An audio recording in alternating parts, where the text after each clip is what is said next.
Hey guys, Sean here. Welcome to the F1 Word and to the first stream of 2022.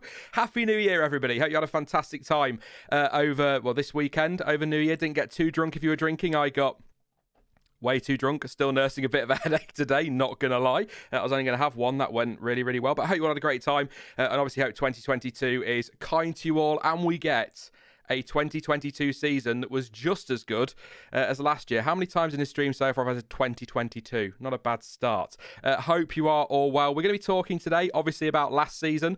What was, for me, one of the greatest seasons I think we've ever seen, certainly in the years I've been watching.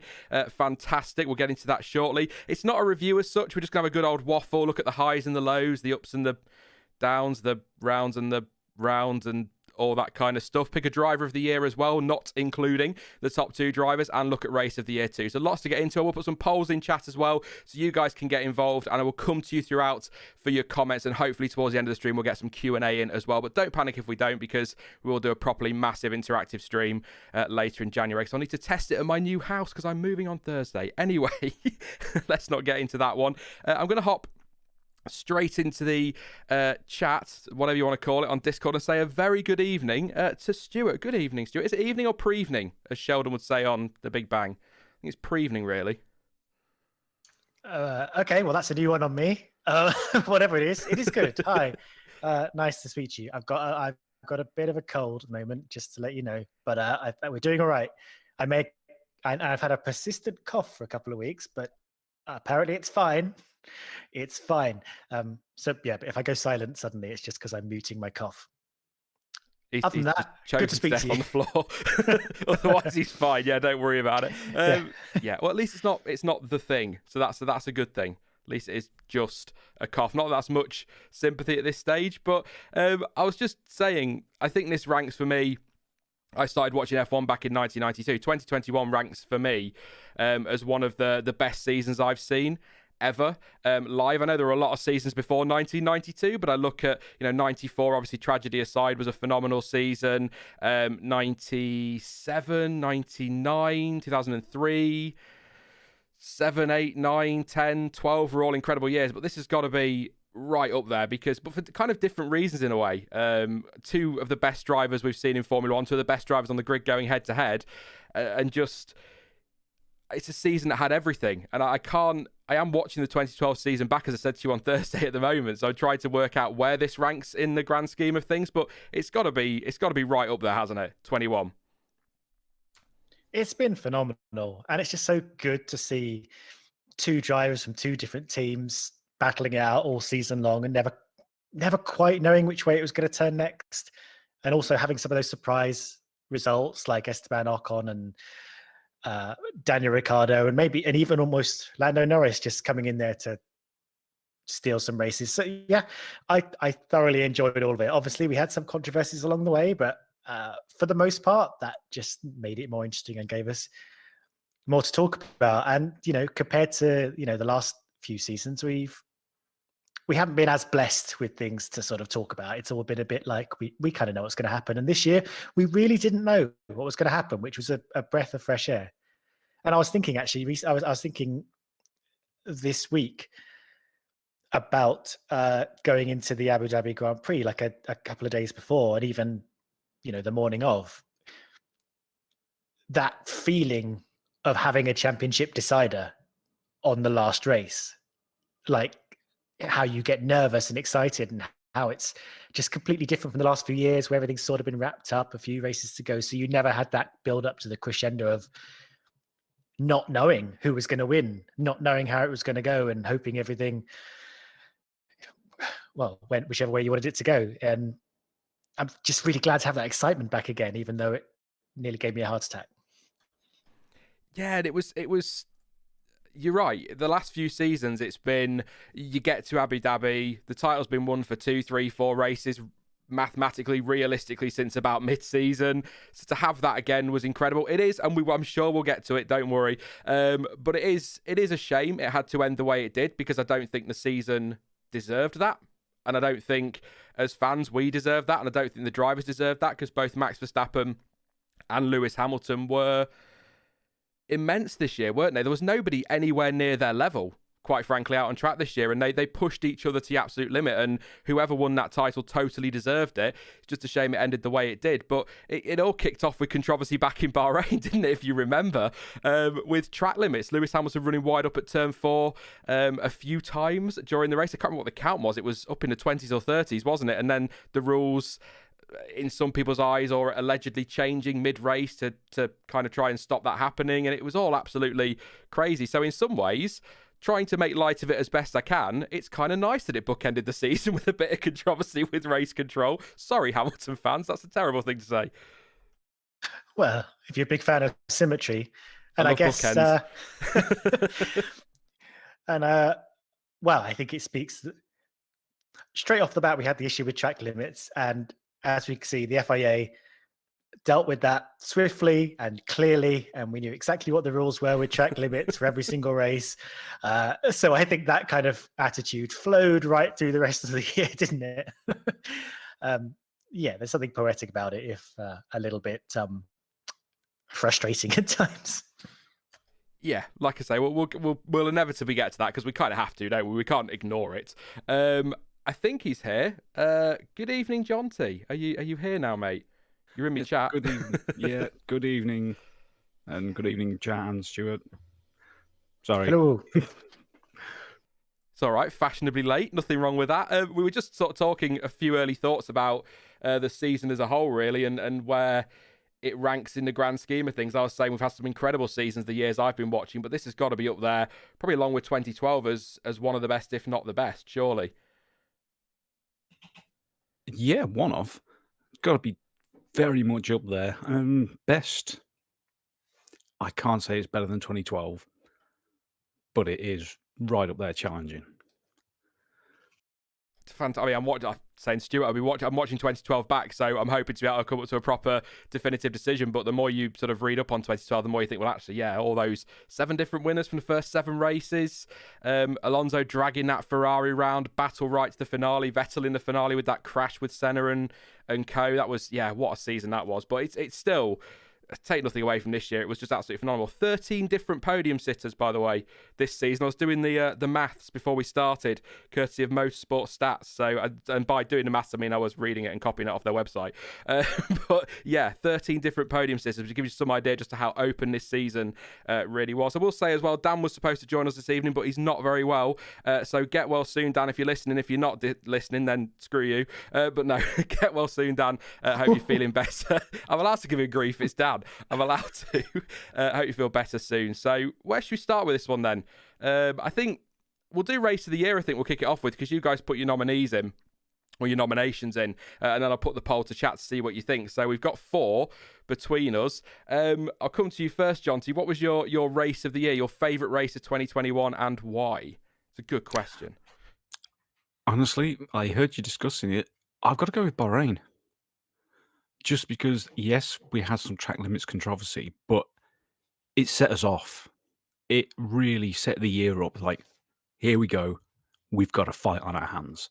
The excitement I felt after watching that race was like, oh, yes, here we go. This is what we've been waiting for the whole of the hybrid era. I was just so psyched about it. It was a great way to start the season, and I don't think any of us thought that we were going to get what we did with this season. So that was, I think we all enjoyed Bahrain so much, just in case it was another one of those years where a team was going to disappear with it. At least we had Bahrain to look back at. I mean, it was controversial though, wasn't it? I remember, nowhere near the levels of anger after Abu Dhabi, of course, but there was a lot of anger after Bahrain about what was going on with the rules and some of the decision making there. But it was a fantastic race. I thoroughly enjoyed Bahrain. What about you, Stuart? What's your pick? Well, I very almost nearly picked Bahrain for exactly those reasons. In the end, I went kind of a bit left field. I went with Russia. I was a bit in a fever dream after just having the vaccine booster when you asked me this question.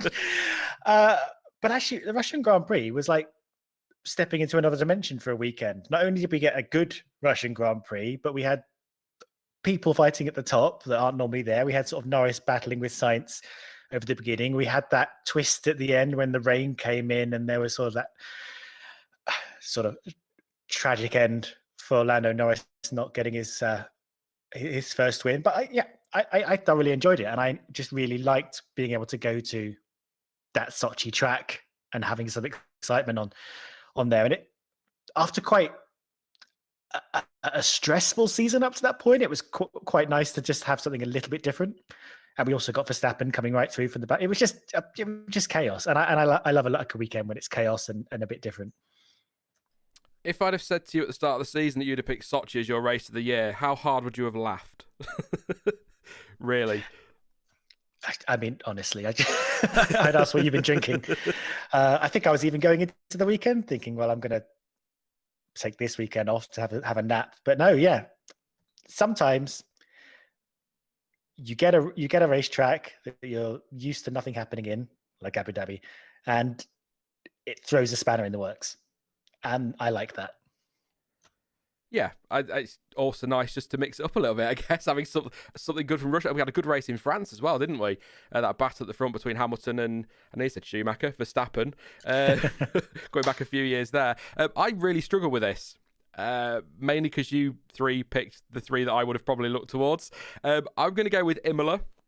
For two reasons. One, I love Imola, so that's not really a great surprise. It was that or Monza are the two that I seem to have in my head for some reason. But I think Imola gave us some drama. It gave us some controversy. We got to see the championship contenders wheel to wheel into turn one. It was kind of a really nice, decent race after Bahrain, still nice and chaotic. The rain obviously helping along that way. We saw Hamilton fighting back, like really nice battle with Lando Norris as well. We saw some action through the field. So I've actually gone Imola, which possibly more for the chaos than anything else. I did want to say Monza, like I say, but I'm going to stick with Imola. Dan went with Hungary. Are we surprised that Dan went with Hungary, Jonty, at all? Utter madness and a surprise winner? Not really. I think we were all quite happy with Ocon's win and the legendary fight from Alonso. But I like those races where we get a surprise and a shock and some chaos, but I think it was a bit too much chaos for me. I don't like it when like half of the big contenders are just taken out by pure chance. No, that's fair. That's fair. I've put a poll, by the way. You have started voting, so it's in chat now. So out of the races we've nominated, which one will be your race of the year? It doesn't have to be your favourite race of the year, just the ones we've nominated. Bahrain, Russia, Hungary and Imola. Russia taking an early lead, you'll be pleased to hear, Stuart. So there you go. It wasn't just a fever dream, it did actually happen. Hungary was a good race for you, Stuart. Did you enjoy that one? I know we all enjoy a little bit of chaos from time to time, but that was, as Jonty said, a bit mental.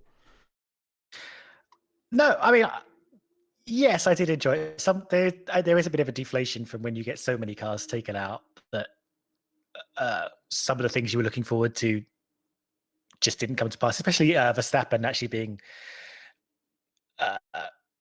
having to drive one hand behind his back. His car was damaged, so you couldn't really see what he was able to do from further down the field in the way that you could with Hamilton. I mean, Hamilton leading the field round to the restart and not being able to just jump in and take this new set of tires, everyone else reacting to him and starting on his own, was something we might never see again, which was funny. But we did get the joy of getting him sort of racing through the field, which was fun. But you know, towards Jonty's point, I think in a quote unquote normal season, or a season like the ones we've been having during this sort of Mercedes era, it would have been even more exciting to have that kind of race. But in a season where actually we're kind of looking forward to seeing the normal, which is Hamilton and Verstappen fighting each other on track,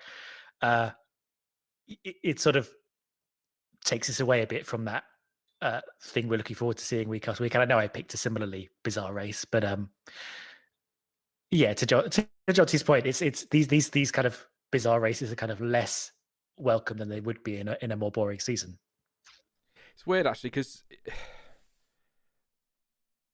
I don't know what I was going to say. What the hell happened there? Oh dear, my brain's just absolutely died. I promise you it was a fascinating point. I promise you it was the best thing anyone's ever said ever on the internet. It'll come back to me. It will come back to me. Let's see what you guys are saying in chat actually, for some other shout outs. Monza. I've seen Monza from Samuel. I think Monza was great. John Whittaker. Oh, we're idiots. Spa, best race of the year by far. Bloody hell. That's what I was going to say. a season that's had everything. It really has. And then you've mentioned there about we had a race that wasn't a race in Spa, and then you said, Stuart, a race where one driver started, which, I mean, it's just been one of those years, hasn't it? Was all I was going to say. It wasn't that interesting, but it came to me in the end. Brazil from Jay Starship. I've seen a couple of people saying Brazil as well. Sai says that France was an underrated race. BB says Brazil Grand Prix was fantastic. I think Brazil was a great season, a great race. Again, it was marred with controversy, but I think the thing for Brazil for me, is that Hamilton coming through the field effectively twice to win that race was just phenomenal. I know he's a super fast car out of position on a track where you can overtake, but it was just unreal. I did not think he was going to win that race. I know a few people thought he would with the anger from what had happened with the protests and that, but Brazil was fantastic. I really enjoyed that, but more for Hamilton's drive, I think, rather than the race itself. I'm trying to think. Tsunoda Stroll collided, didn't they? What else happened in Brazil? There was good action in the field, to be fair. So much has happened this year. There was tons of it. I'm struggling to remember. Yeah, I mean, most of it was, of course, focused on Hamilton's run through the field and that incident with Verstappen and defending, and are you allowed to defend off track and all that kind of thing. But that, I think most of what we remember is focused around what happened between those two again. And of course, Hamilton doing his double run through the field. A few people suggesting Saudi for race of the year. I didn't pick it. I nearly did because there was so much going on. But the reason I didn't pick it, and I think we discussed this in a reaction, is because I spent the whole race on edge. I did not enjoy one bit of that race because it just looked... They were so fast around a super fast street track. You were just waiting for a monster accident. And I was just on edge through the whole race. It might be silly, I don't know. But it kind of made it difficult for me to pick it because I can't honestly say that I enjoyed the race in Jeddah. If that makes sense. No, I completely understand and agree with that. It's like Baku can be a bit nervy, it's a street track. There's walls everywhere. But in the very, very high speed sections, it's incredibly wide. When Stroll and Verstappen had their tyre blowouts, the likelihood of someone collecting them was extremely low because the track's like about 12 cars wide. They've got plenty of space. Whereas in Jeddah, if something like that had happened, it's only I think at some points it's down to like 3 or 4 cars wide. It's almost as tight as going through the bloody castle of Baku. It's ridiculous. So if you get a similar size of accident, someone will be collecting them at maximum velocity, which is just, we don't want to see ever. The last time we saw that happen, we lost Hubert. Did I read somewhere that they're talking about some changes for March in Jeddah? I believe so.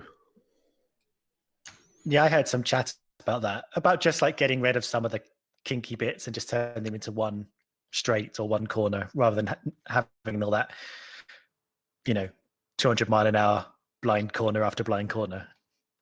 And James is quite right in the chat. It didn't help that we'd all just watched a couple of F2 races where they kept driving at the corners instead of round them. Yes. Isn't that standard F2 though? Just driving out the corners.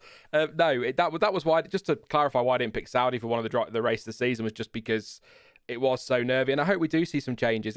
It'll be tough though with it being such a street track. They'll have to close the public roads to do it. Oh, don't get me started on that again. It's not a street track. It's not a street track. I'm not having it. I think one of the main things they're trying to do is on the fast sections, they're just going to straighten them out a bit, so that they've actually got a lot of vision ahead of them. So there is time to brake, move, whatever, as opposed to all the blind corners, which, it'll keep the speed. It won't really affect the racing, and they'll be able to see what they're doing. It's the blind kinks, isn't it? That just, I get it. I get why they've done it. I get they wanted a Noah record. I think I said Alton Towers. It's what it felt like. But yeah, hopefully we will see some changes next year. Straighten those out a bit, at least. at least, and maybe if we can have some strict track limits as well, it might solve a lot of the problems we had that weekend. Thank you to Emily. Happy New Year, Emily. Says happy Soylent Green year. Eat people. I don't know if you're telling people to eat or if you're telling me to eat people. Why Spoilers. not? And built 2JZ Lexus says, based on the drives Hamilton had through the field and his overtakes on Max, why are people saying Max deserved the title more? His wins came a lot harder than Max's. Max only overtook Lewis on track a few times to win. We're going to come to that shortly. Thank you very much for your super chats there. Why not read those out now so I don't forget them later? We will talk about the championship as well. We're just sort of having an early waffle to get things started. I'm going to end that poll in a couple of minutes and then we'll see. But it's looking like Russia is going to win your race of the season. Again, are you all drunk? No, but if you want to try and get some votes in there for Hungary, let's try and swing that your race's way, or Bahrain, then you've got a couple of minutes to do that, and then we'll end the poll and I'll go through the results with you all. Race of the year could be any of 10, to be honest. Only one I'd say is absolutely out. It's the Portuguese Grand Prix, says Chris Fallon. I'd put Monaco in there as well. But then, are we surprised Monaco wasn't thrilling? I mean, it wasn't awful. It wasn't the worst Monaco Grand Prix we've seen. But I think Monaco, for me, Stuart, is more memorable for the replay of Lance Stroll at the most inconvenient time you can possibly imagine. It's always nice when we get a meme quite early on in the season, isn't it? The one overtake. What I remember from Monaco was it wasn't helped by the fact that we had a Formula E race there like a week before that was pretty thrilling, and there was the immediate comparison there for everyone who watched both. But, Monaco will Monaco, won't it? It'll never change, will it? It's barely changed in all the years it's been on the calendar, so I'm not surprised. But obviously as well, was it this year, Bottas's 3-day pit stop or whatever it was? Trying to get that wheel nut off, bless him. Not good. Didn't they have to send the entire car home? Yeah. To take the wheel off. Incredible. I think the first half of the season, I mean, there were a couple of shoddy races. I can't remember Portugal. I can remember the fight at the front, but I can't really remember it that well. I think Spain was a good race. Monaco was Monaco. Then we got on to Baku, and that was it was a pretty decent Grand Prix anyway. And then we had all the chaos, of course, and the brake magic. And was it Mark Webber's Scream on Channel 4, which I keep playing, which I really want as a ringtone at some point, which was absolutely unreal. Just a chaotic season all round, but it's definitely right up there. Built 2JZ Lexus says Monaco had 0 passes on track, but that's not a great surprise. Hamilton struggled that weekend, didn't he, actually? Just looking back quickly. Where did he end up in that one? 7th in qualifying. 7th. Yeah. And I think 7th in the race. Yeah. Fastest lap, and let's not forget Leclerc getting pole and then crashing, and then Ferrari saying, gearbox looks fine. Let's just leave it. I still don't understand that. I just can't understand that. I was just going to say, it doesn't make any sense, does it, to not check everything on that car? Because was it the drive shaft? Yeah, that failed on the way to the grid, didn't it? Because I think looking at Monaco and the way it is, I think that's obviously Silverstone. He came close to a win as well, but I think that's the win that got away for Leclerc. I think he'd have won that. I really do. Because you've only got to manage the pace, haven't you, up front, and then put your quick laps in around the pit stops and you keep the lead and you're done. It's all about track position. We've seen Ricciardo drive with a failing car and take it to victory. Yeah, I mean, he was, 120, 140 horsepower down? And still no one could get past him. Which again speaks to Monaco really badly, doesn't it? Doesn't it? But like you say, Monaco will Monaco. Right, then we'll end that poll then. Let's see. So from the races we've nominated, which one is your race of the year? Bahrain picked up 14% overall. Hungary got 27%. Imola got 26%, which means F1 Word live stream viewers from the nominations we put forward, I'd never believed you if you told me this at the start of the year, have picked Russia as race of the year with 33%. Congratulations, Stuart. It was a good pick, it turns out. It was a chaotic Grand Prix, but my overriding memory from that one is just how close Norris was to victory and how, it was great to see Ricciardo win in Monza. It was great to see Ocon win, but if I had to pick one driver in that best of the rest, if you like, that deserved a win this year, it was Lando Norris. It's, of all those... So Ocon's win sort of came out of nowhere, and Ricciardo's win kind of came out of nowhere as well, because he'd been having a bit of a rough season. But it felt like Norris was building to something throughout the first half, 2/3 of the year. So it sort of felt like this is what was coming for him. So, as you say, it seemed the most deserved and probably the most cruel, I'm afraid. But were you on the race reaction for that one, Jonty, or was it Stuart, or were we both all on? Because I seem to recall talking about, it might have been in DMs or something, but I seem to recall talking about how, you know, he's had that experience now, and in a year's time, 2 years' time, if that happens again in those conditions, he will react differently, because it's like Hamilton in China 2007. He won't make that mistake again. Hamilton will not do that again. Norris won't make that mistake again. He'll make the call. Yeah, I might have been. I really can't remember. But as you said, it's a pure experience thing. Any other drive, any more time served driver like Lewis, possibly Max, Vettel, Alonso, they would have made that different call. But I think possibly it's a bit of inexperience in the communication between them, from the team as well. The team should have been ordering, get in. They really should have said it. Look, we know better than you. We can see it coming. I know the car feels fine right now, but it won't. Does it surprise you that a team of McLaren's experience didn't just... I know they've got to react to what the driver's saying to a point, because nobody knows track conditions better than the driver, but they will have seen the lap times around him. They'll have seen what others were doing. As soon as Hamilton pitted, obviously it's easy with hindsight, I know, but as soon as Hamilton pits, Norris just needs to respond to that. I know it's too late, but he maybe come in with Verstappen. I don't know. He should have just been in earlier. He's just surprised that McLaren, all their experience, didn't just say, no, Lando, get in now, or this is going to go. This is going to fall away. It's hard to say. I mean, when you're talking about the team, you can draw similarities to a certain 2007 race. Yeah, absolutely. But then Ferrari are massive experience, and how many times do they cock up strategy as well? So, I mean, experience only counts for so much, but I do think Norris would have reacted differently with a couple more years, or if he'd led in that situation before, it's kind of what I'm getting at. But all hindsight, of course. Easy with hindsight, isn't it, Stuart, really, to sit here and say that? I think in the defense of both Lando and McLaren, actually, and yes, they probably should have made a better call, but there is a difference between being in the lead where he was and risking giving up the position that you have.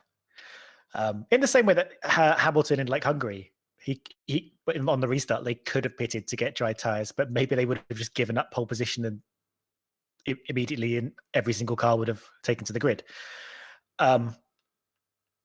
It's easy to look back in hindsight at when the exact best move to change the tires would have been, but when you're Hamilton chasing Norris, it's easier to take the stop and be like, well, let's see what these other tires can do, because I might not be able to pass him on track in these conditions. So yeah, and that race was about picking the exact correct lap to switch your tires over, and they missed it.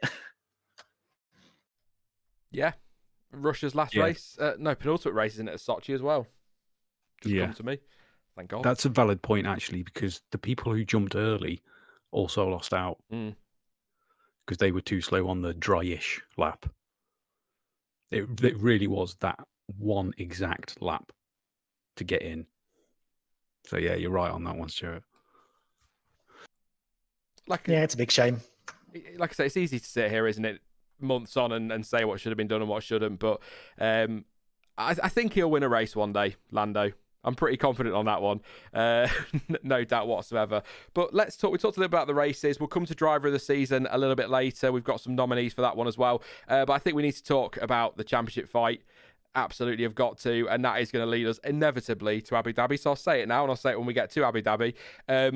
Keep it respectful in chat, please. I know it's a smaller stream because it's not a reaction. It's not quite as big as the, should we say, shitstorm that was the post Abu Dhabi race reaction, Stuart. That was a stressful one, definitely, but try and keep it respectful, and we will absolutely do the same. But I mean, this season has been on the whole, brilliant. But two drivers have just given us everything and given it everything themselves. I think we were discussing it for reasons. I won't give anything away, but for reasons the other day, weren't we, Jonty, on Thursday, about how Max Verstappen has stepped up a level. But I think Hamilton as well. I think they were both already on another level to the rest of the grid. But this year, they both had to bring absolutely everything, and they gave us everything. And we saw it. You know, if they got out front together, they just disappeared, didn't they? They were exceptional all year. And I still think, and you can disagree if you want, mate, and I'm sure chat might, but I still think whoever had won in Abu Dhabi absolutely deserved this title.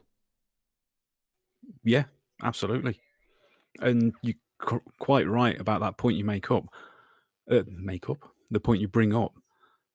Every time they were fighting for a race win, no one else was anywhere near them. Not their teammates, not other teams, no one. They were absolutely miles ahead every single time, which is absolutely mad to think about. I mean, we haven't seen that with two different teams for a while. You know, with Hamilton, Vettel, when he was at Ferrari, other people, the rest of the field were close-ish. And I mean, the last time we had that was 2016, but that was all one team. That's one of the things that's made it so good, the fact we've got two different teams fighting ahead. It'd be nice if everyone was closer, but it was fascinating to just watch them disappear and duke it out. We got a taster, didn't we, in Hungary in 2019, when they both, I think they just about lapped everybody. They just disappeared. And then at the time we were like, wow, if these two had more closely matched cars for a season, what would we have got? And I think that's what we got this year, Stuart, or last year, as it is now, Stuart, 'cause it's the 2nd of January. Come on, Sean, it's a whole new year. Just exceptional driving. And I think that there were controversial moments along the way. Obviously, I'm just looking at the results page over on Wikipedia, but you've obviously got what happened at Silverstone, you've got Monza, you've got Hungary, although that was Bottas rather than anything between Hamilton and Verstappen. There was controversy in Saudi Arabia, but just ignoring those for a minute and looking at the races, Bahrain, Imola, Portugal, Spain, all the way through the season, they're just on a whole other level. And I don't understand, maybe it's me, but I don't understand how anybody can look at those two this season and say that one doesn't deserve it and the other does. Because, and I know obviously fanboys and fangirls are going to err on the side of their driver, of course they are, but I just don't see how anyone can't look at that and say whoever got it deserved it, because Max Verstappen was sensational, Lewis Hamilton was sensational, which means the other had to be a sensational driver, if any of that makes sense. Yeah, I know exactly what you mean. They pushed each other really hard all year long, and it was just a joy to witness. And they both had to like up their game, because neither of them were like essentially getting away with the championship. I know Max at times pulled out a bit of a points lead, but he wasn't running away with it in the way that, you know, Lewis and Mercedes had quite frequently in the last few years. And there was no point at which they could rest on their laurels. And yes, they came together at times, but they were that close that they were going to. And they didn't really have any controversial instances with anyone else, because those were the only two. They were the only two in that league. And the thing about Formula One, because, you know, teams are able to develop their own cars, it's not a spec formula. You very rarely get this situation where you've got two drivers in two different teams so close to each other, because normally one of the cars is another level above. And we haven't really seen stuff like, well, 2012 was an example, as we keep bringing up, and there are a few occasions in sort of the 2090s, but it's not that often that this happens. So yeah, we were #blessed, as some drivers might say. Hashtag blessed. Not the first time I've heard you ever say that, I think. Why not? No, again, like Verstappen, I mean, you can see on the graphic on screen now, I mean, there was a little period, wasn't there, between Monaco and Austria where he looked to be sort of building a lead, but I get what you're saying. It's not like when Hamilton would build a 30-point lead and he clearly had the dominant car, it looked all over. With Verstappen, even though he had a healthy lead, you never felt like it was over because that Mercedes was so close to the Red Bull in the first half of the year. And then I think that kind of flipped in the second half of the year and Mercedes ended up with the better car and Red Bull the second best car. But that's just the kind of season it was. There was so little between the teams and so little between the drivers. And there was so little between the teams because they had to get so bitchy off track and in the stewards' rooms, didn't they? They had to try and get flexi rear wings outlawed and all sorts of other things and controversy in Brazil. They had to play those cards because it was so close. So I just think it never felt like this was good. It always felt like this was going down to the wire. I don't think there was no point of the season, even when Max went and won in the USA and Mexico, I still thought this is going to Abu Dhabi because, you can't ever write off Lewis Hamilton. You don't win 7 world championships by accident. You just don't do that. So I think both brilliant. I think both deserved it. Somebody had to win it. A few people said that they'd like to have seen it shared, given what happened in Abu Dhabi. In some ways, that's kind of fantasy land. I can understand why people want that. But bearing in mind, if Abu Dhabi doesn't happen as a race, then Max is still champion. So, yeah, I don't think that would have been a fair way to do it. And, we can go back and look at things. Silverstone, Monza, all of that business. But these championships are won over the course of a season. They're not won in one race. They're not lost in one race. It's all part of the ups and downs of winning a world championship. And Max came out on top just in the end. I mean, we're all excited for 22, aren't we? I think we can agree on that one. But I don't think we're going to see this again this coming year, Jonty. Surely it's going to take a little while for the field to converge as it did this year and give us a great title fight. It doesn't mean it won't be a great season, but I don't think it'll be 2021 level just yet. Oh, no. And I think certainly newer viewers who've only been watching the sport for up to 5 or 6 years really need to rein in their optimism. I do as well, I must admit. But you need to realise that with a complete rules overhaul, someone's going to get it very right. Someone's going to get it very wrong. There will be big gaps. Now, they will be able to race closer, to follow closer, but on raw pace of the cars, there will be bigger gaps than there are this year. And that's going to shock a lot of people when we get to Australia. I'll put that in quote marks because it hasn't for the last 2 years. And they need to appreciate this year for what it is, regardless of what happened at the end, regardless of all the arguments I keep seeing from people. Oh, this driver was flawless and this one made mistakes. No, they all made mistakes. They all had brilliant moments. They all had bad moments. They all did something amazing and they all did something stupid. But that's what it is. It's the whole season of all of those things coming together. No driver has ever had a perfect, flawless season. Ever. Except Stoffel Van Dorn, Not even. You thought I was going to say Michael Schumacher. I was going to say it, and then I decided to swing that another way. Yeah, I was going to say not even 2002. Despite that absurdly ridiculous record, he still wasn't perfect.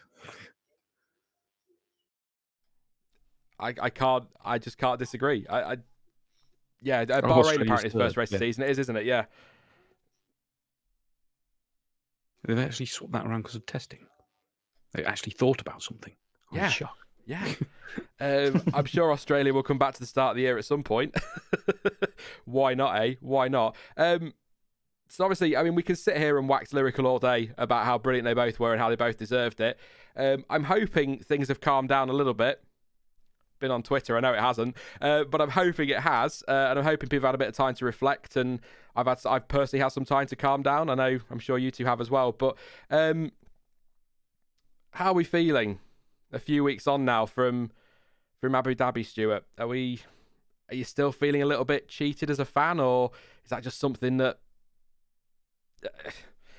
has happened and we've got to move on? I personally, I'm not a Hamilton fan. I'm not a Verstappen fan, but I do find it hard to move on as a fan as a Formula One fan, because it does feel a little bit crap still, if I'm being honest. I think it was tricky because the shenanigans that went on did affect what, as we've described, was an incredible championship. that was building to a close one way or another. But I think the biggest part of it for me that sort of makes it hard to move on from it is kind of the culmination of things we were picking at throughout the year and throughout, I think, the previous season as well, in that the stewarding and the race direction has got a bit flimsy. And sometimes it seems like they're sort of making things up on the fly, and there are inconsistencies between actions taken by the stewards and the race direction. And we, these are not arguments we're making post Abu Dhabi. These are things we've discussed on these very streams throughout the last couple of seasons, and asking for a bit more consistency, asking for sort of some understanding on how these races are run and what we as viewers, and especially teams and drivers, should understand to a good probability what stewards are going to decide, what the race direction is going to decide when something happens on track. And it seems like we didn't really have that, even down to track limits. So I think whether it's replacing Massey or giving Massey more people to work with or doing something fundamental to the stewarding room and the race direction room or whatever it is, I haven't yet felt like maneuvers have been made to make sure these discrepancies are being dealt with. And I just concerned that this kind of thing will run on into the next year. And, we probably won't get something as, imperative to the championship happening anytime soon. But this wasn't a sort of isolated incident in terms of us being frustrated with race direction and decision making at the top. So that's the kind of thing I'd like to see a clear action plan on, to be able to feel more confident in it. There is another poll in chat, by the way, for anyone that wants to vote on it. I've just said, how are you feeling now about Abu Dhabi? Still annoyed, over it, just met, or wait, what? I missed it all. How are you feeling about it all now, Jonty, a few weeks on? I know at the time we were both pretty fed up, let's put it that way. I'd love to share the DMs. There was some anger in there, that's for sure. How are you feeling about it now? As opposed to being over it, honestly, and a lot of people probably won't like it, I'm sick of hearing about it. You know what I mean? Sorry, I just wanted to have a conversation. Yeah, I hate it. I hate the way it went down. But what I hate more is the way you've got part of the fan camps saying, yeah, suck it up, deal with it. And they don't care that their driver's title is tainted. I'm not going to accept any other view on that. He deserves it, but it is tainted. Then you've got another camp who's saying it was all bloody made up. It was all complete conspiracy, which is also ridiculous. It was just pure incompetence that caused it. And there's just so many people being attacked for the wrong reasons or the wrong people. It's like, focus on what is actually at fault. And as many people have already pointed out in the chat, one of the main things that I want from the FIA is to first acknowledge that they screwed up. No, but it was our fault. Remember? Well, yeah, of course. Yeah, I've done it now. Sorry. That pissed me off a hell of a lot more than the actual decision to gaslight the entire Formula One fan base, saying, "Actually, you misunderstood." Yeah, get in the bin. Teams and drivers as well, didn't they? They said it was the fans, teams, and drivers that misinterpreted the rules, and all I could think was, that's a hell of a coincidence. All of those people misinterpreting the same rule. I tend to agree. It's not fixed. Do you know the most annoying hashtag is the F1 hashtag, which is saying fixed, because I don't believe Michael Massey woke up on the morning of the race and sat or on his way to Abu Dhabi before the weekend on a plane, rubbing his hands together going, I am gonna manipulate the crap out of this one. I don't think he's done that deliberately. I think he's made a bad decision. He's not he didn't follow the precedent that was set with the regulations.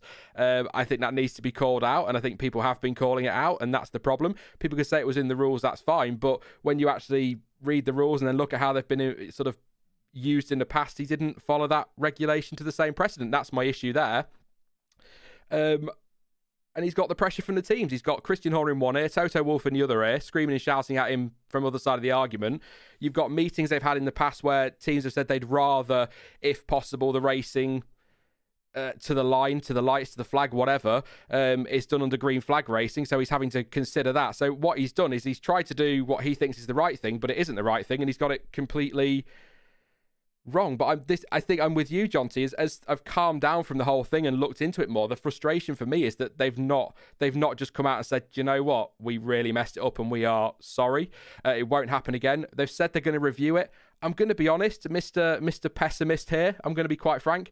Been here before. The FIA will always come out and say, yeah, we're going to look into things and we're going to review it, and they won't do a bloody thing. They might rewrite a rule, but that'll be about all, because they'll get away with it like they did with the Ferrari thing, and like Ferrari did, although I think there's something more there. That's a conversation for another day, but they'll get away with that one. They'll get away with this one.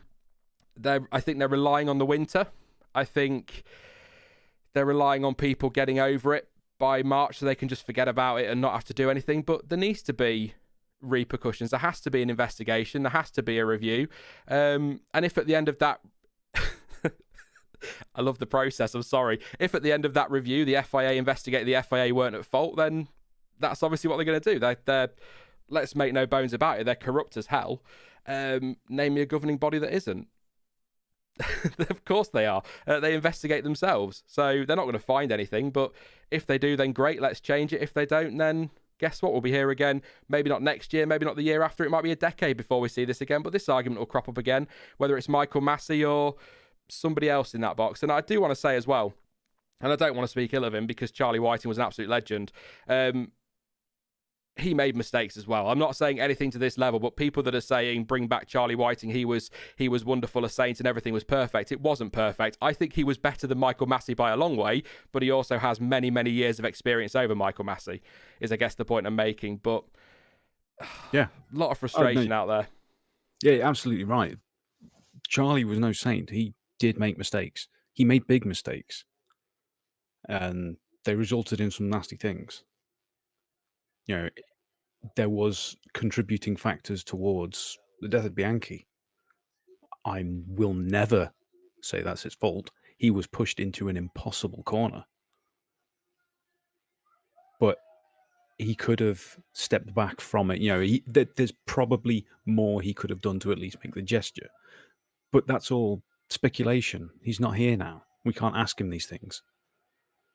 Well, the one thing that sticks out in my mind with regards to Massey's problems, not just dealing with the regulations and the safety car and working with the stewards, you know, my main focus has been his safety issues. And what sticks out in my mind is that he's made more mistakes in 3 years than Charlie Whiting did in 20. That can't be ignored. You know, Charlie had a first 3 years. If this is just how it goes as someone learns the job, he would have made just as many mistakes during that time. And he didn't make as many in his entire career as Massey has done in 3 years.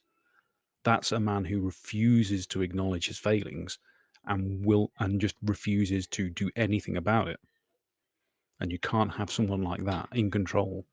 You can't. Sorry, I was just going to say, I'll put this to both of you then, because I was thinking about this earlier. I think there's a part of me when I've watched that race back and I've listened to the team radios back. There's a little bit of me that thinks at the end of that race, or towards the end of that race, Massey wasn't comfortable with the decision he'd made. We could put tinfoil hats on if we want, where that decision's come from. I'm not trying to take Massey out of this. He still has to make the call, but he didn't seem totally comfortable. Just the way he responded to Toto, the way he said, it's a motor race, okay, Toto. The way he snapped back. I know he was probably frustrated with hearing him and Horner all race bitching at him, but a little bit read to me that wasn't the response of a guy that was totally comfortable with the decision made. But the other thing I was just going to put to you both is, are you, and I'll come to you first, Stuart, because I think you wanted to make a point anyway, but are you surprised he's still in the job, or are you surprised at the very least that we haven't heard from him Not even a statement. It could be the most basic of statements, but we've heard nothing at all. Well, that's a good segue into the point I was going to make anyway. In that, following on from what you guys said about sick about hearing about it, because it's been trending in the motorsports tab ever since. Every single day, people are still talking about it. And I think part of that is due to the fact that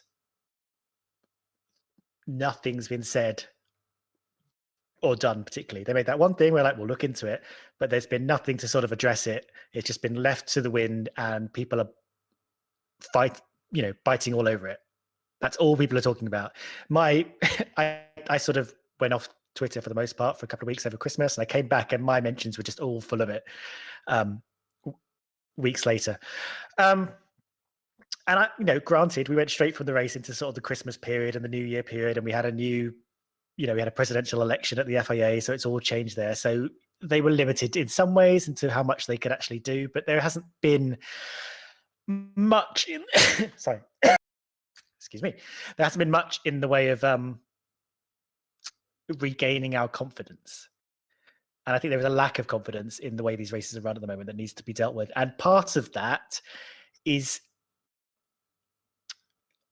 the way it's kind of centered around Massey as this kind of emperor-like figure at the center of Formula One, which I don't think it really should be. And I think that sort of it being centered around his ego makes him act in different ways. I think there's a very Massey-centric feel to races, and the way he, we've called him Sassy Massey before, but the way he interacts with the bosses during the race, and the way he's responded to some criticism, and I don't know, it sits uncomfortably. And I agree with you. I think he didn't feel 100% comfortable with what he'd done. And I think it was a sort of a panicked response to what was happening. He only had a limited amount of time to do something, knowing that it was the final laps of the season. I mean, when I was sort of reviewing this season just before this stream started, just to remember what actually happened. And interestingly, the end of the Azerbaijan Grand Prix was red flagged while they sorted out Verstappen's crash. And he came under criticism for that. They were like, why did you red flag it? Why didn't you just safety car it? And he said, well, there wasn't, we wanted to finish this motor race properly. And there wouldn't have been enough racing laps left if we'd done a safety car thing. So we red flagged the race, which is just interesting that it's just not consistent with this race. We want confidence in what is happening at the top. And I think centering Massey and his ego, I'm not saying bad things about his ego, but when you put him at the center of it, you're going to feel personal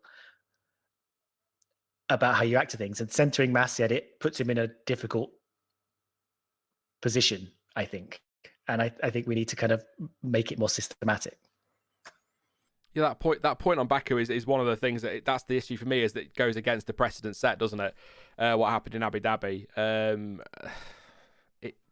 But see, it's funny how it ties into the public backlash on that, with you mentioning Baku, because a hell of a lot of people were going on about why the hell did you red flag it and what have you, when that's not what they should have been having a go at him for. What they should have been having a go at him for was why it took a million years to even throw a yellow, never mind a red or a safety car. Schumacher and Mazepin were in sector 1 and they were on the start-finish straight, passing the wreckage of Verstappen's car just as the safety car was called. What? Yeah. That's the problem. And that, I think, is largely a big problem with the whole social media side of it. There's so many people, and yet the vast majority go after whoever, always for the wrong reasons. It's like, yes, someone's done something wrong, but go after, talk about the thing they've done wrong. Don't just pick something else or something you've imagined. I was looking at chat. There's a few great points to be made. There's some calling me out as a salty British fan. Grow up. You know nothing about me. I don't even support the English national team, mate. So it's nothing to do with being British. That's a pathetic argument for people that have got nothing else to say. You're a Schumacher fan, if anything. Exactly. I was a massive Schumacher fan. I'm a Stoffel Van Dorn fan, so that's Germany and Belgium. I'd have exactly the same argument if Hamilton had won the title and Verstappen had been screwed over, if Leclerc had won the title and Ricciardo had been screwed over. It's how I felt after Abu Dhabi was just a little bit. I think if the season had been crap, or not crap, but not as exciting as it had, and then we got to Abu Dhabi and that happened, I'd still be really bloody mad. But the fact that it was such a good season, it's just so frustrating that it ended that way. But Black Hawk So put in a super chat. Thank you very much, mate. Says that, do you think that some of the Massey hate is because he is the face of the FIA, when some of the issues this year are the steward's fault and not his? I think it's an interesting point, because I think there is an element of that. I think if you've got a face to something, he's the one to attack, isn't he? That's the one everyone's going to go for, because they've got somebody to direct that anger at. So I think for some of the decisions, yes. In Abu Dhabi, no, that was all on Massey. But I'm going to say this as well. Thank you again for your super chats. One thing that has come from this whole thing that I am so happy about, I love the FIA to team radio chat. I am so pleased they are changing that rule for next year so that the teams cannot come back to the race director. That is going to allow Michael Massey, or whoever the race director will be, I assume it will be Massey, but whoever the race director is, it allow them to properly referee without having the equivalent of the players on a football pitch in his face screaming and shouting at him. He will say, instead of going to Red Bull and saying, like they did in Jeddah, saying, here is my offer, this is what you need to do, otherwise I'm putting to the stewards. He just says, Max behind Lewis, please, otherwise it's going to the stewards. Bye. That's it. That's what he should be doing as a referee. So that is one thing, Jonty, I'm glad that has come from this, to be honest, is they are going to look at that rule and change it for next year, because for one, he doesn't need that if he's trying to referee a super fast sport where he's got to make decisions in the heat of the moment like that. But also, I was so angry after Abu Dhabi that Toto Wolff had the nerve to come over the radio and tell the race director not to put a safety car out. Who are you? Yeah, yeah, you're absolutely right. That thing, it's been entertaining. Yes, it really has. But it's so wrong as far as sport goes. I mean, you look at, to some extent, football, particularly tennis and definitely rugby. You talk back to whoever the official is like that, you're being reprimanded. You're, suffering a penalty because of what you're doing. And they go on so much rightly about F1 being a team sport. If you're being crappy to the person in charge, you should be getting penalised for it. It shouldn't be allowed. And that's even before you get into the argument of, well, the debates of whether it's influencing his decisions, all that sort of stuff. Horner was guilty of it. I'm sure every other single team principal was guilty of it, all the way down the pits.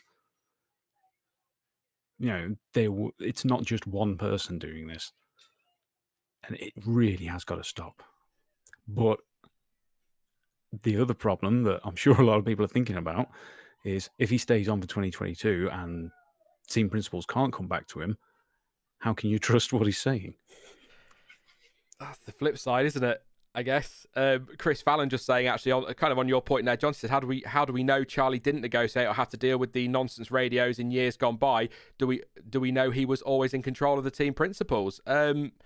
We don't. I mean, we never heard, did we? Anything between the FIA. In fact, heard very little from the FIA back in the day. Didn't always used to get the race control messages on screen. So he may well have had, this may have been in place for decades, for all we know. But now that we do know, it shouldn't. I think in some instances, teams should have the right of reply. I think they should be able to say, hang on a minute. But in safety car, it's about safety. The race director will make that decision. If we need a safety car, we have one. If we don't, we don't. We shouldn't have Christian Horner coming over at the end of races saying, come on, we only need one lap. Well, no, he's following the rules. He's got to follow the precedent he's set. That's kind of where I'm at with it. It's just, I'm glad that's going, but I hope we still get to hear. I still want to hear Michael Massey. And actually, do you know, Stuart, something's just come to me. Maybe the FIA can use that next year, and FOM can use that to build Massey's reputation a little bit and help people with that, and like have him coming over the radio and just play the messages where he's firm. And that sounds really conspiracy theory like, but you know, it's all about PR, isn't it? It is, but I mean, actually, that's not the worst thing in the world to sort of reassert. To reassert the FIA and the stewards and the race directors' authority, because it did, as entertaining as it all was, it did just seem like he was having to manage a kindergarten full of team principals rather than run the race, assert the rules, take control. It didn't feel like he had that firm hand necessarily over things. So yeah, I'll be glad to see that going, and maybe they will use the team radio to establish him as the controller of the race. Who's a football? Is it Mike Riley or Mike Dean? The one who always likes to be in the headlines. That's who Michael Massey reminds me of sometimes. Always seems to want to be the story. I might be completely way off with that, but it's just how it feels. Charlie Whiting was never the story, was he? No, not at all. And no, but I mean, the removal of the teams going back to him, that could be a good thing. It could help him and make him improve.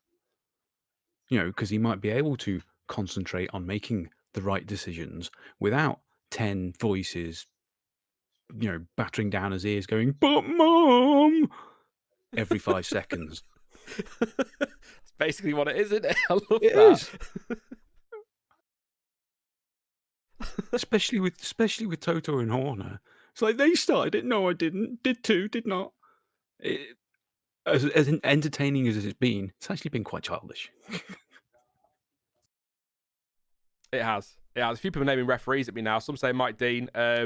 Approve, because I have to butcher your name every stream. Hope you all. Happy New Year. It says Anthony Taylor. I can't remember who's who.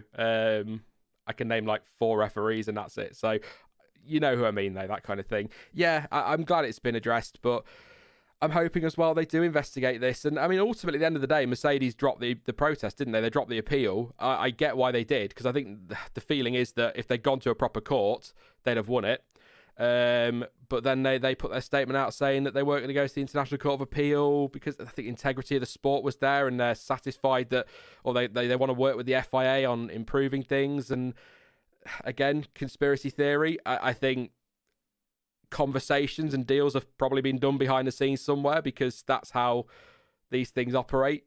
You know, because Mercedes were pretty adamant, weren't they? They were taking this all the way, then all of a sudden they weren't. But I think there is an element of there's not a lot of point going to the International Court of Appeal, because it's the FIA, International Court of Appeal. So the FIA are going to investigate the FIA's decision, not to investigate an FIA decision, which just doesn't make sense to me at all. So I'd like to see that change. But again, I'm going to be honest and totally pessimistic. I don't think it will. I think this will all die down over the winter. They'll rely on people not forgetting about it, but just getting over it. On that note, the poll that we did, just for, I guess, a bit of a laugh. How are you feeling now about the Abu Dhabi Grand Prix? 28% are still annoyed. 25% are just meh. 2% have no idea what happened. But 45% surprisingly are over it. I'm not going to break that poll down anymore, but it'd be interesting to know how many are over it and how many are like you, Jonty, just fed up of hearing about it. There could be an element of that. So thank you to those who voted. Read a couple of comments as well. Do these super chats that have just come in. Emily says, Sean isn't salty. He's British. We don't salt our food. Thanks, Emily. I've licked him. He's sour, not salty. Was that you? You were asleep. I thought someone brought a dog in. Anyway, an F1 Diplomat says social media is great because it allows more people than ever to communicate. Social media sucks because everyone feels their voice is most valid. F1 Twitter needs to grow up, self-reflect a lot. You know, F1 Diplomat, I have nothing to add to that. That is bang on. I don't want to get onto F1 Twitter as a conversation or even on the app, to be honest, sometimes. But yeah, it's been rough. I get it. I get the anger. I'm not going to sit here as a perfect little angel and pretend that if it had been Michael Schumacher in that Mercedes and Mika Hakkinen in that Red Bull, that I wouldn't be just as bloody angry as the Lewis Hamilton fans are. But I don't want to say there's nothing we can do, so we should move on, because I think people are right to be annoyed. I think people are right to express their frustration, and we're right to be calling for change. But at the same time, you know, we've got a great season potentially coming up, and as tainted as this season might be for some people, I hate this phrase, but sort of is what it is. There's nothing we can do. The only people that could have done anything about this were Mercedes, and they haven't. So, do you get what I mean? I don't want to say it is what it is because it's a bit of a crap attitude, if I'm being honest. But unless you guys have got a suggestion what we can do, I've got a bit of money. We could buy the FIA. I've got about £6 if that's any use. I think I was thinking recently. I wasn't watching F1 in. I'm going to get the year wrong. 89? No, what year was the Senna Prost at the chicane in Japan? 89. 89, when Senna recovered, went on to win the championship, but then Prost, essentially they took it away from him for like a weird arbitrary rule that didn't. He didn't complete the race distance because his car went through the escape road. Which is an escape. Yeah, it was a very, very stupid application of a rule that didn't make any sense. Now, so I'm like, I didn't see that, so I don't. And I guess it's hard to judge the mood of fans in general. We didn't have social media and stuff, but obviously now we look back and we go like, yeah, Prost won that championship. Like, there isn't like an asterisk next to it in our minds for the most part, and I'm just curious as to when we'll reach that point as a sort of wider audience. It's interesting that you mentioned that one because I'm pretty sure wasn't that exactly the same reason that Hunt got disqualified from the British Grand Prix in '76, which they then later overturned and gave back to him. This is beyond my. Even I'm not even sure on that. I'm looking at chat like, go on, chat, answer me and save me. I'm not sure if I remember that because there was 2 races where he suffered. One was Spain because the car was a quarter of an inch too wide, and then there was another one where he didn't complete the full race distance, and they went there or something or other. I can't remember exactly, but so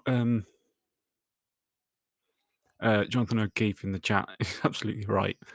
People complain about this now. Balestre. If you've ever all the people who use the joke mafia, I go, no, he really was, and he even looked the part.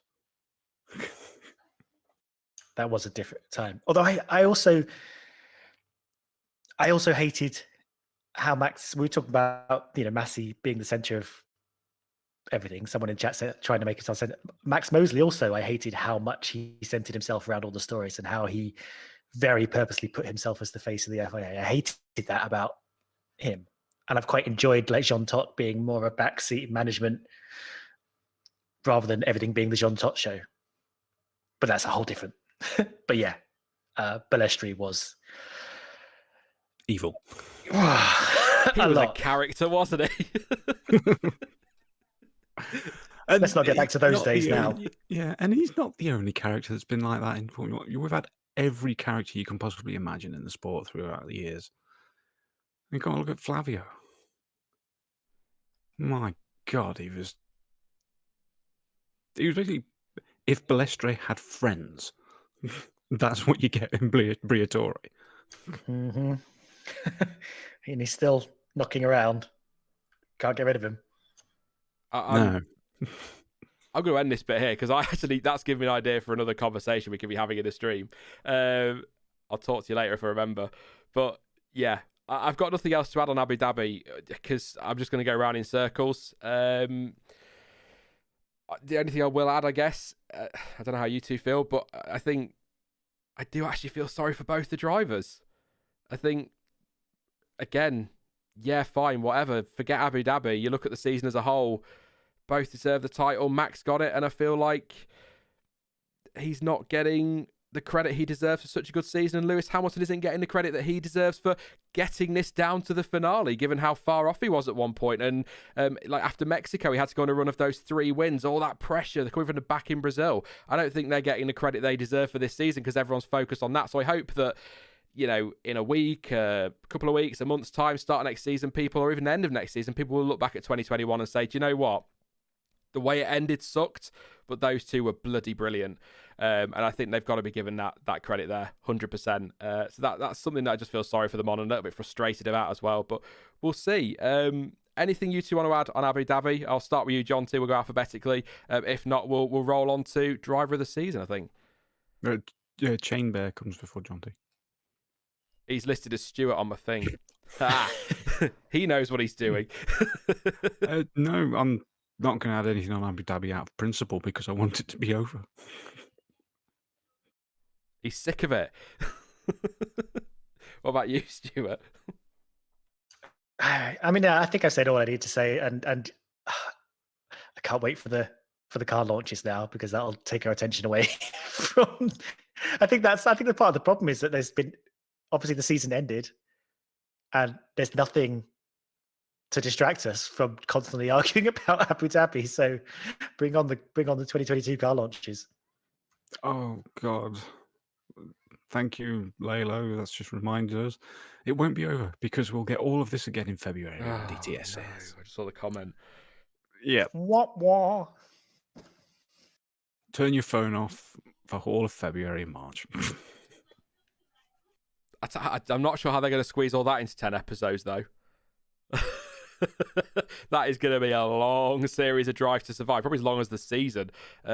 Yeah, and then we get it all again because we get the hyped up dramatic version when this season doesn't need hyping up or dramatizing. But we'll get it, and a bit of Seb Team Radio from 2 years ago probably will be used again. I don't know. We'll see. My only hope for the next Drive to Survive is that halfway through like the 5th or 6th episode, they just flash up a black screen where it just says Spa happened and then carry on. That's the only mention of it. That'd be so cool.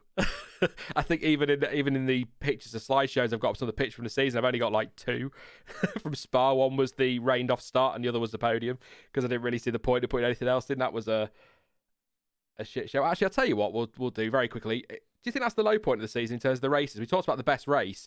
Do you think Spa is the low point, or was it that low that we don't even consider it a race, Stuart? Is the one that was worse than that? I mean, in terms of a race, it was, yeah, I think it was the low point, and I think compounded by the fact that whether on purpose or just by circumstance, they sort of fudged it into an official race by getting those 2 laps in, which just made everyone mad for a whole different reason. So I think it might not have been as bad if it just never happened, but sort of trying to make it an official race made it all the worse. Julie Seven says Spa was a high point, kept me glued to the screen for 4 hours.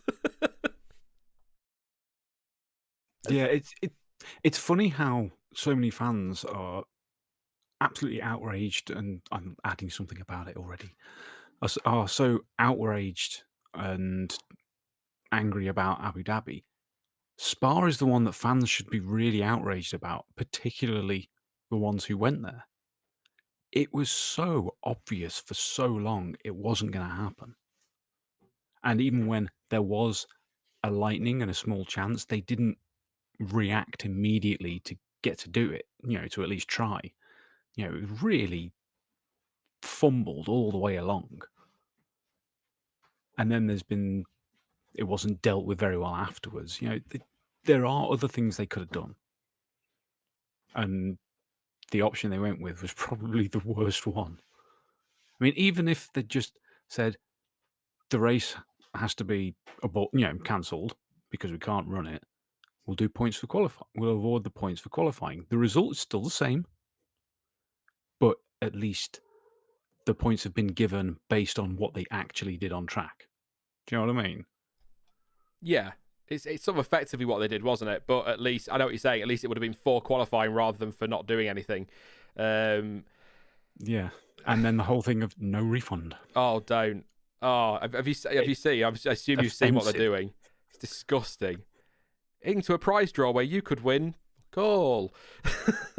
Basically, it shouldn't have been, even if it wasn't a refund, it should have been free tickets for next year. Your tickets will count for next season, at the very least. Yeah. I know Spa have got to make money, and they're making these changes, but then they need to go to the FOM and FIA and say, right, well, we need that refunding to us as well. You've got to help us with that, because that's a shocker. And I still, to this day, and I will always say this, that the safety car 2 laps was 100% to get around the rules. That's exactly what it was. And doesn't that sum up the season? Although, name McLaren F1 race, you're quite right, there was a karting track, and the shots we had of that with them razzing around on slicks were amazing. That looked like a hell of a lot of fun. Oh, I want to do that. Is that the one with the guy who had his moment on TV to millions of people and put it in the wall? Yeah. Poor guy. Yeah. The only way that moment could have been better is if we all found out afterwards it was Jimmy. Oh, terrible. Shocking. Not that I'd do any better in a go-kart. I struggle with a road car, frankly. So, yeah. But so other than Spa then, which isn't really a race, worst race of the year, if we want to call it a worst race of the year. I'm just looking at what we got. So Portugal wasn't amazing, but it wasn't awful. France was good. Styria in Austria we were talking about the other day, weren't we, as well, with Dan? Yeah. We can't really remember anything really happening there. They weren't great. I'm just looking at them now, and I can't think that there's an absolute standout. Like, usually you'd look at Russia and France, but you can't this year. So maybe Styria? Which one was whichever the bad one was, Styria or Austria? One of them wasn't terrible. The other one was. And I don't want to say Monaco. I know it's quite easy to say Monaco for obvious reasons. You know, there's hardly any overtaking, but it's never actually boring watching the cars go round there. Mm. You know, it's all. Actually, Zandvoort was pretty poo. But again, isn't that the same as Monaco? It's not dull seeing the cars around there. Yeah, I didn't get bored of seeing them go around turn 3, even though it was so slow. It just looked amazing all the time. What do you reckon, Stuart? I mean, Vic M in chat just said no real memory of Styria, to be honest. So that maybe sums that one up. It maybe answers the question for us. Yeah, I really struggled to differentiate the two of them either. And they were disappointing because actually they were quite fun last year, the Austrias. And Austria isn't normally awful. To me, race-wise, it sort of always comes back to Monaco for me. It was the one that just didn't really deliver. I know we get the exciting Saturdays, but we have this repeated thing where we just keep coming back to Monaco, and I'm just like, oh, I wish it was different, but it's not. So yeah, that's the one that stands out to me personally. Eric Teddy says Abu Dhabi, and I think if you just forget the controversy at the end for a minute, the race itself wasn't thrilling, wasn't it? What made that interesting was the tension, because Hamilton was gone in Abu Dhabi. It wasn't a thrilling race. It was not quite a typical Mercedes domination race, but it was along those lines. So I suppose you could, from a racing point of view, say Abu Dhabi in there as well, because it wasn't great. You had that first lap incident between Hamilton and Verstappen, and then you had the stuff at the end. It wasn't thrilling all through the field, was it? There was quite a bit of field spread as well, which is what we tend to see in Abu Dhabi. So I suppose that's in there. But I think the fact I can't remember anything about Styria could probably puts it in there as well as a great option. But let's do driver of the year then. So I've got a rule for this one. I asked these guys for their nominations, but I said not to pick anyone from the top 2 teams, because the thing is, we'd all be arguing over 2 drivers, because with all due respect, I don't think anyone's picking Bottas or Perez for driver of the year with respect to them, and it would just have ended up in a 50-50 vote. So aside from the top 2 teams, who was your driver of the season? I'll let you say it. So I'll go to Stuart first this time. Who was your pick for driver of the season, Stuart? This was hard, and again, I was vaccinated up to the gills. Yeah, we didn't have to pick Mazepin. I mean, come on. Now, in the end, I was hesitant to this because I know it sounds a little bit like British, blah, blah, blah, blah. But no, I went with Norris because I know it kind of all faded away the sort of latter third of the season, but actually it was a real pleasure to watch him go up a level this year. The first half, particularly right up to Russia, really, he was in positions regularly, podium-y, or at least fighting for, looking around the podium positions in both qualifying and the race, and had just a really solid, good year. And you were just like waiting for him to get podiums, waiting for him to maybe challenge for a win. He got that pole position. It was just one of those seasons. It happens, it doesn't happen every season, but you have these seasons where you see a driver sort of stepping up again. You think, okay, well, this driver could be something special one year. This could be someone who's going to end up fighting for a championship. And we've seen it with, or at least fighting for regular wins, being one of those drivers up there. And I think this was the year we saw him kind of rise up to that level. And I hope that is indicative of what we're going to see from him, because he is fun to watch and actually a very decent person and a pleasure to sort of see on screen. So yeah, for me, it was Norris. I'll be interested to see what kind of car he has next year, because it would suck to see them sort of fade back into the midfield, the way we sort of watched Leclerc have a really good 2019 and then got stuck just nowhere land in 2022. Although actually Leclerc 2020, Leclerc actually was a bit of a giant killer in 2020, actually, despite his car. So yeah, that's my guy. I think that's a great pick. I think Norris is a very good pick, a very fair pick. I mean, I was looking at his start to the season.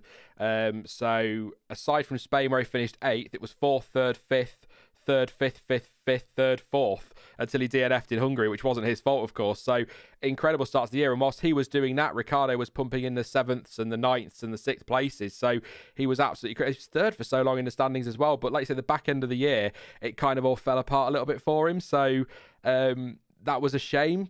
But I don't think he fell away enough for me to say that he wasn't one of the best drivers of the season in that midfield. He wasn't my pick. I actually got my pick as well, because I let you three pick first and then nobody picked mine. So people will be able to work mine out when we get there. But I think Norris is a great shout. Do you agree, Jonty? I know you've picked somebody different. We'll do that in a minute. But just some thoughts on Norris, I guess. Yeah. He definitely proved the hype. I think that's the easiest way to look at it.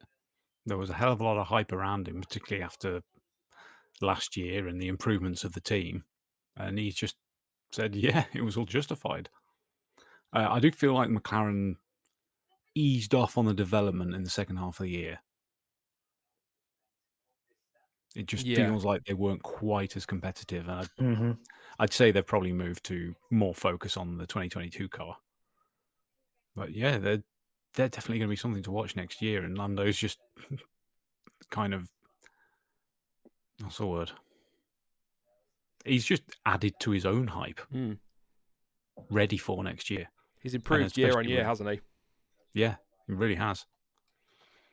I think you're right in development, because Ferrari bought their I think McLaren bought an update, and then Ferrari a few weeks later bought their engine update, and that seemed to be the difference, didn't it, in the end? So, but I think I was going to say they're a team to watch, but if I keep doing this, then there's going to be like 10 teams to watch next year.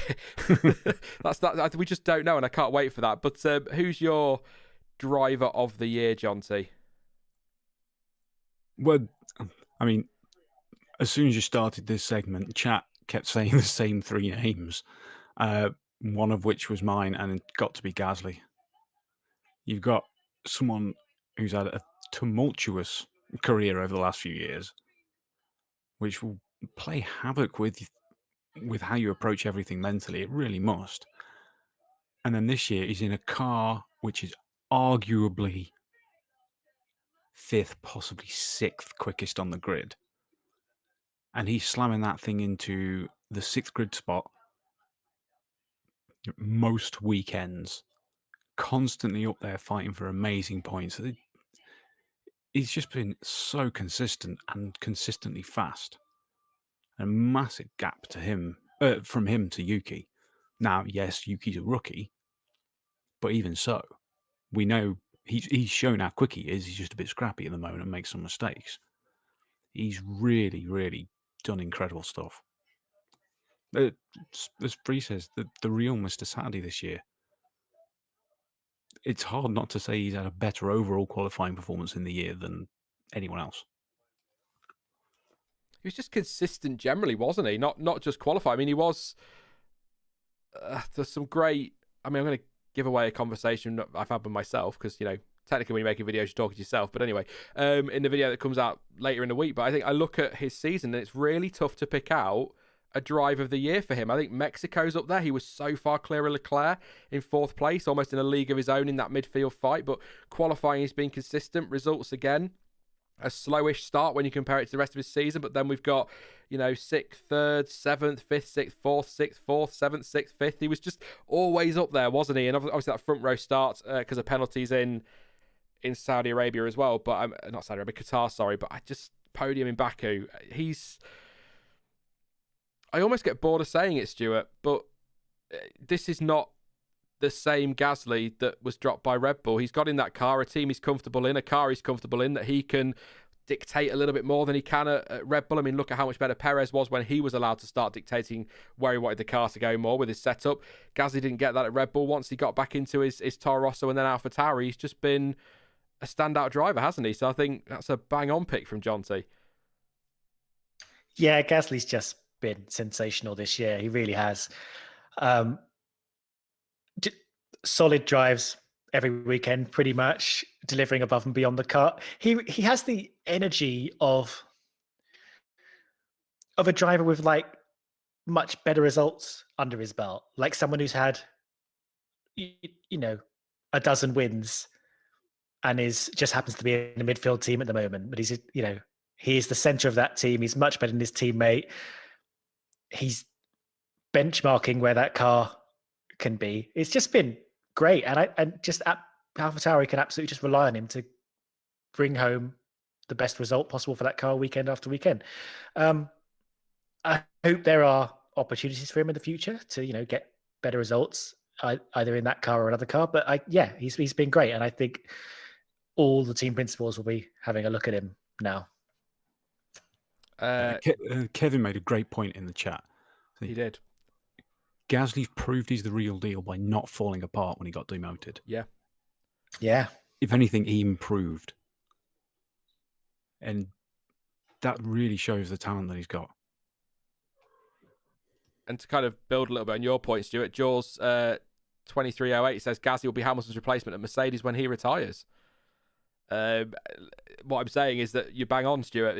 Somebody's going to have to look at him because if he carries on doing this, I mean, don't get me wrong, the AlphaTauri was a much better car this year than we've seen in the past. But even when it was, last year when it wasn't quite as good, and when it was the Toro Rosso for the back end of that season, he was still delivering the results. So I think he's a great shout. I really, really do. Now, Dan, who isn't here, obviously, again, get well soon, Dan, picked George Russell for driver of the season. I didn't mean for me quite so much surprise in my voice there. I think Russell's had a fantastic season in a much better Williams, but still not the best car out there by a long way. I think he's done a really good job in that car, but he didn't really factor in for me as driver of the season. I think there are a few above him, but I mean, yeah, it was a no race, but he still put it on the front row in Spa in qualifying with that great lap in tricky conditions. Top 3 start in Sochi as well. How many points finishes? 4 points finishes. 1, 2, 3, 4 points finishes, including an 8th place in Hungary, 9th in Italy, 10th in Russia, in a car that at best was 8th fastest. At its worst was probably 9th fastest. But I mean, it almost feels like it's up there as one of the obvious picks, but I didn't really think about it, Stuart, which is terrible, given that next year he's going to be in a Mercedes fighting a 7-time world champion, which, by the way, I'm quite looking forward to. That could get quite tasty. Yeah, I mean, next year, it's really hard to know. I mean, obviously, he's been doing some tremendous work in that Williams, and we know that Williams is a very sensitive car, and it's either, it needs to be in a sweet spot. The conditions need to be right for it to deliver as well as it occasionally has done. And he flirted with the points a lot last year, and he flirted with the points at the beginning half of this year. And then he finally, and Latifi really, they managed to get a string of, or a handful of points results in the middle of the season. And then sort of the Williams just kind of faded away, kind of the way McLaren did. And so George became a bit more anonymous towards the end of the season, so maybe we weren't thinking about him that much. But finally, we're going to see exactly how good he is, and I hope he's as good as as he appears to be in the way he elevates that Williams. he has mostly shown himself in qualifying. So now we're going to have to see him deliver good race results weekend after weekend. But I'm going to be excited to see what he does next. I think compared to someone like Gasly, and probably Norris, it's less clear exactly how good he's been doing weekend after weekend. That Williams, where exactly that is and where exactly he is, it's kind of less clear. But yeah, I mean, I'd agree with Dan. He's had a very, very good season, and I'm really glad he's finally been rewarded with some points and some good results. And he's got a trophy as well to show for it, which he probably should have got at the end of last year, to be honest. So yeah, great for him. Yeah, I mean, I said it in the video last week. Nowhere to hide next year, is there? He can't rely on that Mr. Saturday thing. He's going to have to perform on a Sunday, and he has done plenty. He's done a fair few times this season, been very good on a Sunday. But next year's, or this coming season, whole other level. Were you impressed with Russell this year, Jonty? Kind of hard not to be. I feel bad for not factoring him in. No, it's been amazing. You know, Mr. Saturday rides again. It's just pretty much the story of the year. It's the same as last year. However, his race pace hasn't been the best. Now, I'm sure most of that is down to the car. You know, we didn't really see Latifi progress all that much during the races either. But I'm not sure. I mean, obviously it's Dan's pick and all of his reasons are right. I'm not sure he's quite up there with the rest of them. It's the uncertainty, isn't it? Yeah. It's the same difficulty we've had with Russell for 2 years that will be answered this year. Is can he really do it all? You know, we've seen super qualifying specialists in the past. In my opinion, one of the greatest qualifiers we've ever had was Trulli, of all people, because he could pull out magical things on Saturday and then did absolutely nothing but hold people up on Sunday. So it's just going to be super exciting watching he can do this year. I can't wait for it. Like I say, though, it's a tough one, isn't it? And it's no place like. And I like a driver that starts their career towards the back. It feels like, you know, it's not the same thing. Please stick with me. But when I play an F1 game, I won't start my career in a Mercedes. I'd start my career down the back of the ring because that feels like what you do as a driver. And you don't have to. If you're good enough, you'll get in a top car. But I like seeing drivers start down the back end of the field in a Sauber or Williams or whatever. That's what Russell's done.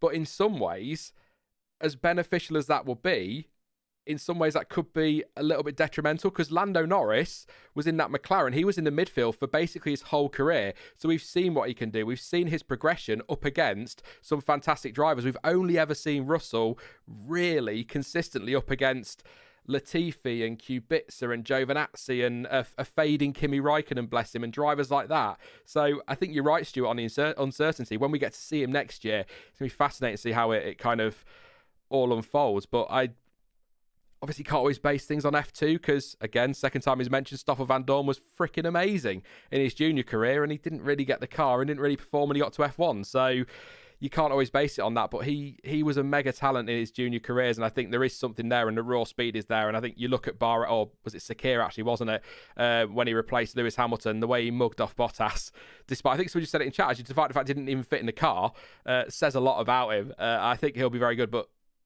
with respect to Valtteri, going up against Valtteri Bottas is very different to go up against Lewis Hamilton.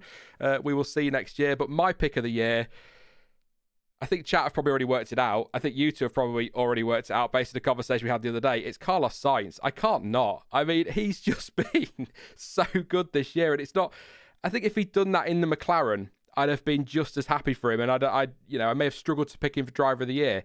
But to change teams over the winter, you look at Ricciardo, you look at Vettel, how much they struggled initially when they swapped teams. For him to hop in that Ferrari up against somebody as highly rated and as good as Charles Leclerc and beat him in points, pick up 1, 2, 3, 4 podiums. Yes, he did get a podium in Abu Dhabi. Nobody seems to remember that, but Carlos Sainz was on the podium in Abu Dhabi. Massive consistency, no DNFs, coming from far down the field a few times and making it through to to pick up great results. I think he's been exceptional. He seems to have moved on to another level. I've been a big fan of Carlos Sainz for a long time, and I've been saying for a while that he is a driver that has a hell of a lot more potential than I think we've seen, and I think he's settled now, and I think that's important. He's got a contract. Looks like he might even get a contract extension at Ferrari, and I think he's just going to keep getting better and better. I said to you both earlier in the week as well, I think when you look at the season as a whole, and you look at, Leclerc missing out in Monaco, getting wiped out in Hungary, I think probably Leclerc was still, in terms of driving, the better of the two. But regardless, Sainz, on paper, should never have been anywhere near Charles Leclerc this season, because Vettel couldn't touch him last year. Vettel then moved to Aston Martin and struggled. Ricciardo moved to McLaren and struggled, but Sainz got in that car and smashed it. And I could bang on about him all day. Do you know what? This could be the start of Sean becoming a Carlos Sainz fanboy. It's exactly what this could be. But I think he's been superb, Jonty, this year. I really, really do. And I couldn't pick anybody else out of the rest of the field. Yeah, and it's very clear to see why. Sorry, I was just getting confused because that Monaco podium picture with the mask, he looked like Stroll for some reason. The eyebrows. Yeah. Caterpillars. No, he's been absolutely amazing. It's that word consistency. That's what Ferrari have really needed. And it's what he's needed. We've both said for quite a while that we think that he's got real pace. And he just hasn't had that settled environment to really show it.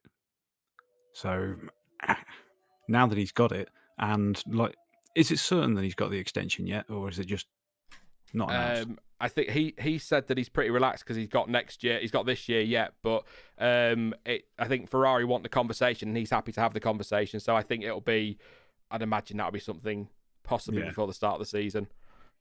Yeah, and Ferrari would be mad not to. They've got a high-class pairing who seem to work pretty well together. I mean, I think there was a flashpoint towards the end of the year, but not much. And yet, they need to keep both of these on for a good few years. They've already got Leclerc signed in. They need to do the same with Sainz. Not only does he deserve it, the team needs it. They just need to not do this whole 1-2 business. They need to work as a unit. And then we'll see this guy on the podium loads. A lot of people are hyped about Ferrari this coming season. Sainz versus Leclerc for the title. Rosberg, Hamilton style would be phenomenal. But I agree. I think he deserves a contract extension.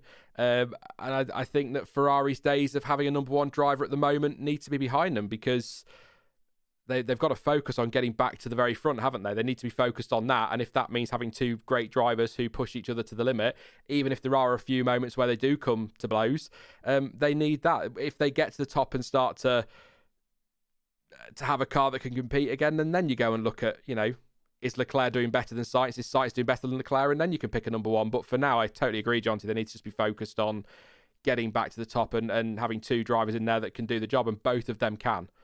You said earlier, Stuart, 2020 Leclerc, what a season he had. It was Sainz this year.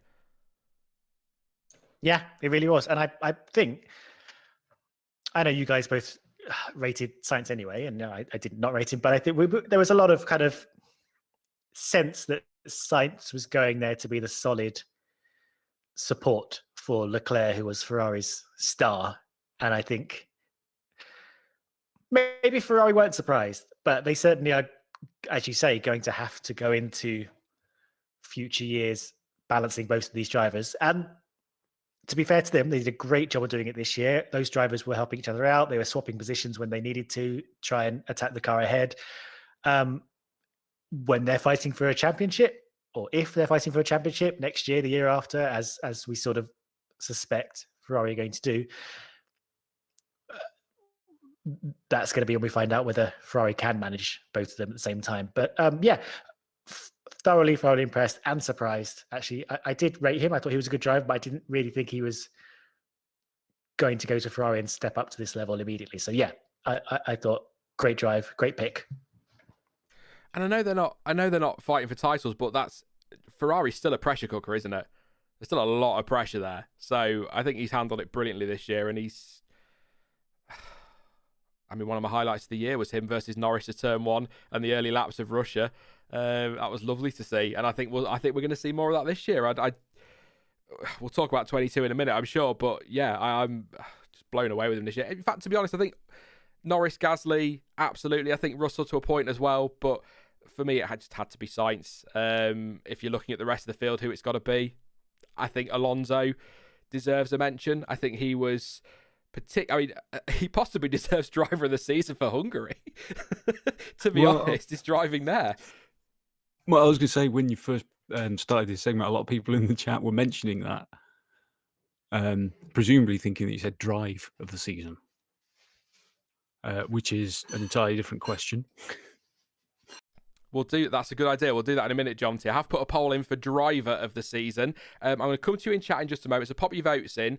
Please do drop a like, and don't forget to subscribe as well if you are new. We're at 179 likes, so let's get that over 200. That'd be mega. Just a quick update to kind of reiterate what I said on Twitter and what I said in the community section. Content will still be slow for a couple of weeks. There's a video out Wednesday or Thursday this week. There'll be another one Wednesday or Thursday next week, and then another one Wednesday or Thursday the week after that. I'm moving next week, or this coming week, so I'm just going to be in a mess. As I've already said to Stuart and Jonty, I started taking my setup down the other day, forgetting that I had to live stream and had other things to do. So that's had to be put back together. So apologies for any echo if you can hear it. But yeah, so there is content coming. Back end of January, there'll be a lot more, but there'll be something every week for the next few weeks just while I get moved. So a like and subscribe, always appreciated. Thank you for your super chats as well tonight. So one surname in chat, apart from any driver from the top 2 teams, so not Verstappen, not Hamilton, not Bottas, not Perez, who was your driver of the season?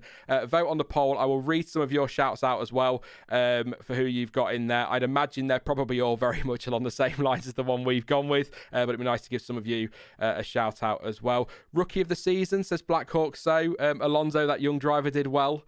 Rookie of the season, rookie of the season is tough this year to pick. Because I think Tsunoda has shown some good pace, and his drive again in Abu Dhabi, which has flown under the radar, was fantastic towards the end to get 4th place. I think Schumacher's been very good, but it's difficult to gauge how he's done really, because he's been up against Mazepin and they've been kind of on their own at the back. So I found it quite tough to pick a rookie of the year this year. So if we can get out of it with Alonso as a loophole, why not? Yeah, I agree with you with that. It is a shame we don't have a real sense of how good Schumacher did this year. He definitely outperformed his teammate, but other than that, it's sort of hard to gauge, isn't it? Yeah, I mean, it's obvious, and from previous race series, that Schumacher is better than Mazepin. That's pretty much a given.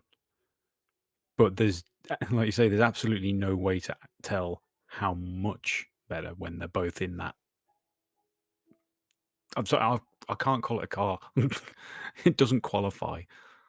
Bus, tractor. I think Fred Flintstone would have scored more points this year in his car.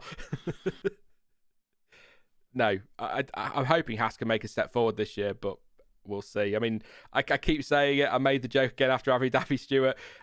If Haas turn up to Bahrain with a car that's still a second lap slower than everybody else, you've got to ask what they've been doing for the last 12 months. Because they totally wrote off this year. So I hope Haas are going to be up there. But let's read some of these out in chat. So Samul says Sainz. Jonathan O'Keefe actually just saying, love Ocon and Alonso as a pairing up there with Sainz and Leclerc. What I love about Alonso and Ocon is their team spirit. They've got great team spirit, and that's not always something we've seen from Fernando. And this is what I've said before. I'm loving the new Fernando this year. Totally chill, just pleased to be back in F1. Great team player, and I think that's going to set Alpine up really nicely for next year. John says Sainz had a good approach to the car, unlike Ricciardo. James says Leclerc, approuve. You need to tell me how to pronounce that, or if you're happy with me doing that, that's fine. Says Sainz. Hank says Sainz. DJ McPingu says Sainz as well. Dan Philpott says Schumacher. Some random person says Kubica. I did race, didn't he? Yeah, Kubica did race. Yeah, there you go. I don't think he did enough in that one race to take the season for me, but, he did all right, given he was drafted in. McLaren F1 race, says Lando. Yuki is rookie of the season, says Hank. Emily's gone with Gasly. Michael says Norris. Edelton Spencer says, I think it said Fernando. Yes, you did indeed. Let's keep scrolling down a little bit. Clansom says no worthwhile rookie. Let me think on that one. Gustavo says driver of the year is Latifi. Yuki gets rookie of the season for me for being a wild man. Loved his interviews and radio insanity. God, he's got a hot head, hasn't he? I like that though. We don't always need the PR answers. We really, really don't. Scroll through. Sainz, yeah. Fernando. Mick's got rookie of the season for James. Yeah. A lot of the same answers, to be fair, but yeah, please do vote on the poll. Always appreciated, and then we'll read those out in just a moment. I'll pop some different pictures on, so you're not just looking at my pick for driver of the day, which is the only correct pick, by the way. Driver of the season. Influencing the poll, I see. With your... Yeah. Playing games. Leading questions. Objection. Badgering the witness. I can't believe you forgot Kubica had 2 races. That's how much of an impact he made on you, Sean. Yeah. Of course, 15th and 14th. Where was Giovinazzi? 14th and 13th. So that's really good. He was there with Gio, wasn't he? So, I mean, what else can you say? That's what he's got to do. Drafted in like that, so not bad at all. Of course, Kimi missed 2 Grand Prix. Yeah, sorry, Kubica fans. Can you just excuse me a moment? I need to get a drink. Yes, absolutely. Now he's gone, we can talk about him. Fireworks outside for some reason. Apologies on that one. I've seen some questions cropping up. I can't find you now. I scrolled past you and then the thing jumped. I think it's Travis has asked and a few others. I think we need to ask the question before we get to the poll, really. Do you think Hamilton will be on the grid next year, Stuart? It's a big question, isn't it, at the minute?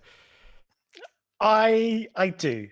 I think he definitely just needs to, I think he's just taking some time away from social media, as we all should at times. I know I have. I think he will. I think he's a bit disillusioned, but I think he's got good people around him, and he'll reset and be back next year. Because I think he's definitely still hungry. Some of this sort of feeds back into what I was saying earlier, and like it's good to have confidence in the people running the sport, and that you know what's going on, and you know that the decisions being made are the right ones. But I think I would imagine he's not in as bad a place as he was that night in Abu Dhabi. I think he's just chilling. I agree. I'm just trying to think how to word this. I tell you how I'm going to word it. I'm going to start it with a disclaimer immediately. So I'm not saying this is how I see it. I'm just making the point that if he leaves F1 now, I think there'll be a lot of people who do see it as somebody... I'm trying to think of a better phrase for it, but somebody having a strop. Yeah, having a bit of a tantrum. I don't think that at all. I think if he went, it would be for legitimate reasons, but I think a lot of people would look at it that way, and I don't think Hamilton would want to end his career on that. And the other point as well, though, is, and probably the more important point, is that he's a racing driver, and he will want to come back, and he will want to, however unlikely you might think it is, given we don't know what's going to happen in 22, or however likely you think it will be. I don't know, but he'll want to come back and dominate in 22. He will want to win that title and make a massive point of it. And that's why I am 100% sure he will be on the grid in Bahrain. I do not think he's the kind of driver that will walk away after that. I think he'll want to come back and make a point. He'll want to bounce back from it and get that 8th title, because he was so close to it. With respect to Verstappen and his fans, up until that safety car, he'd won it. It was done. He'd done all he could do. So I think he'll want to come back and do that. So I absolutely think he'll be on the grid. I really, really do. And I would be amazed if he left. I mean, the big question is, if he does decide to go, who the hell gets in that car? I can only assume they would go all out and pay a lot of money just to keep Bottas. I think they'd probably go to Alfa and say, can we have him back, please? Because, people might say Gasly, but... And 2 new drivers in what could be a title contending car? Are Mercedes going to do that, really? That's a tough one, isn't it? I mean, who is there? It's true. Is Ocon fully severed from Mercedes and Wolf now? Is he? Do you know? I don't. He sort of is and sort of isn't. We often. I think there's still management from somebody at Toto Wolff's side. Yeah, and then doesn't Toto also? Does he manage Fairline? I think Fairline's been out too long for him to. Toto manages everybody. Yeah, it's tricky though, isn't it? Maybe Alonso? Maybe grab Gasly, although Red Bull would never let him go to Mercedes. But as discussed earlier, that's who you'd start to gravitate towards, wouldn't it? Someone in the chat said that Gasly would replace Hamilton. It would put them in a tricky position. I think you're right. They probably would hang with Bottas, but that would leave a massive gap for Mercedes, wouldn't it? James in chat saying De Vries, he's a world champion now, of course, in Formula E. That's true. The first Dutch motorsport world champion. I love how many caveats there have to be when you describe him as the first, because I've seen it on Twitter. He's not the first Dutch world champion. Such and such won the equestrian world championships or whatever in the past. No, I think De Vries, Stoffel's another shout in there, but I obviously, again, I will reiterate, if you're just joining us, I do not think for a second Hamilton will retire. I think he will be on the grid in Bahrain, but devil's advocate, I think if I'm Toto, I'm looking at, Ocon's a possibility, but I'm probably looking at his teammate Alonso, or maybe, he's not the driver he was, but maybe Vettel, some experience in there alongside Russell. That would be good. Grosjean. Oh, bloody Grosjean. Dan's not here. You don't have to say Grosjean to keep him happy, Jonty. He is owed to driving that car, though, so... Yeah.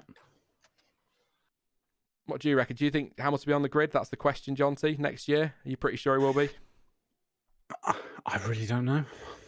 I honestly, I cannot call it either way. Well, you've been the most tentative out of everyone. Interesting. Yeah. I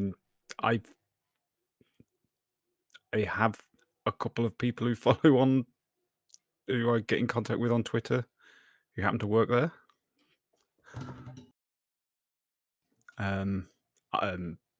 Apparently, I've been told that the reason they didn't proceed with the legal challenge is because Lewis told them not to. That doesn't surprise me at all, to be honest. And apparently that was on the day after the race. That would indicate that he wants to stay, to me, so he can prove it on the track. But I really couldn't call it. And the way I look at it, put yourself in his shoes. Both of the options you can understand. He does, from a sporting point of view, I guess. I don't know if that's the right phrase.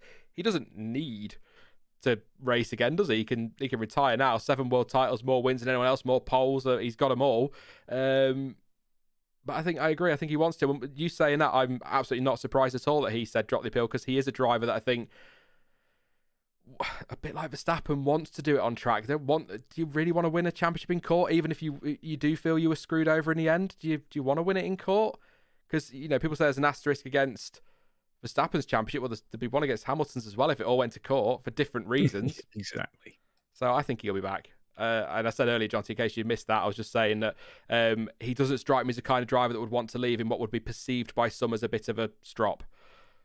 No. And as a couple have said in the chat, the one thing that's really defined him throughout his entire Formula One and Formula 2 and Formula 3 and everything else career that he's raced in, he's never quit.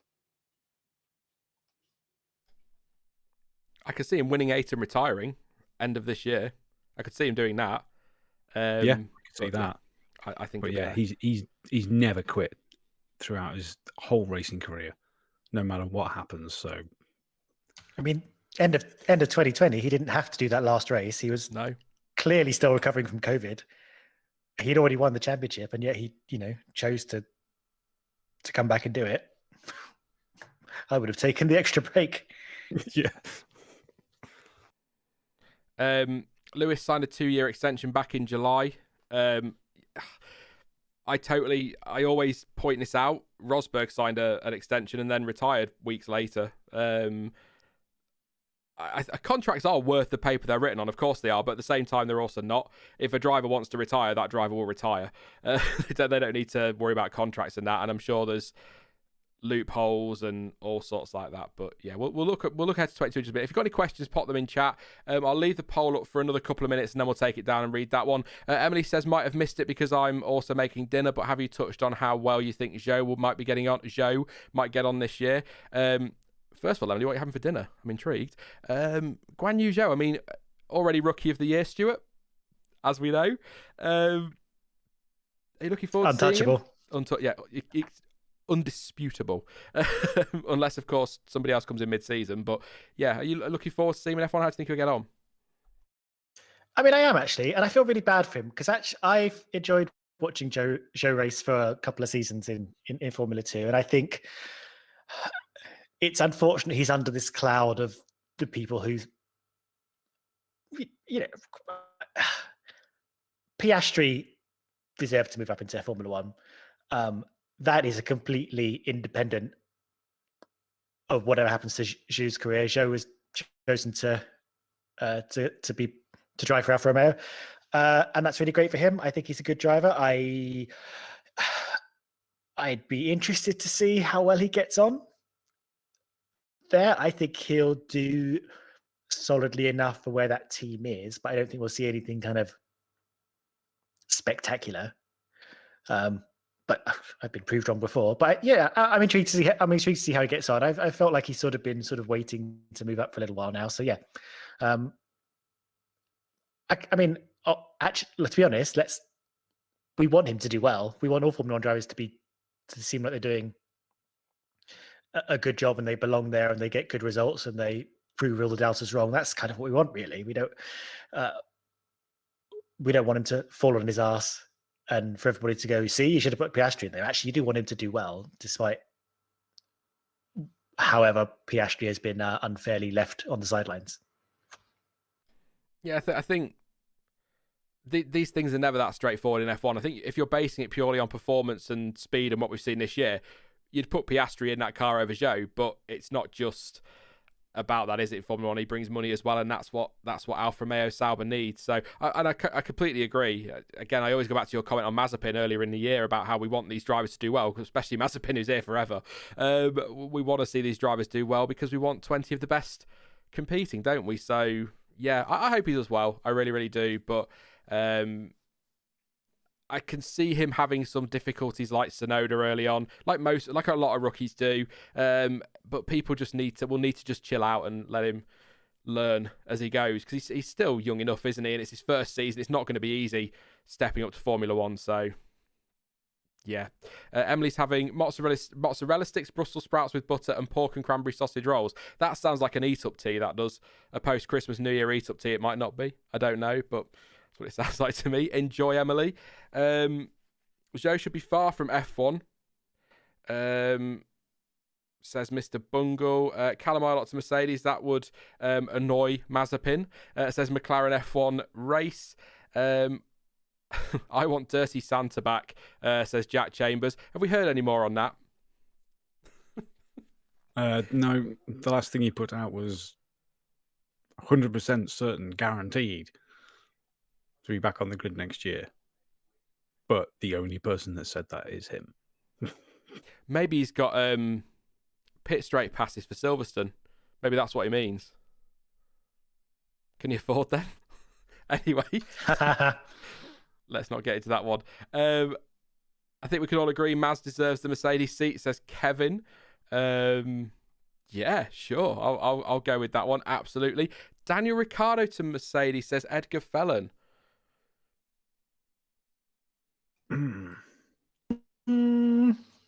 Based on this year, I'd say no, but based on what we've seen in the past, he could be an option. But is F1 about the here and now? Is that probably Danny Rick's problem at the moment? To be fair, he's a great talent. He's a proven race winner. If I did, it was.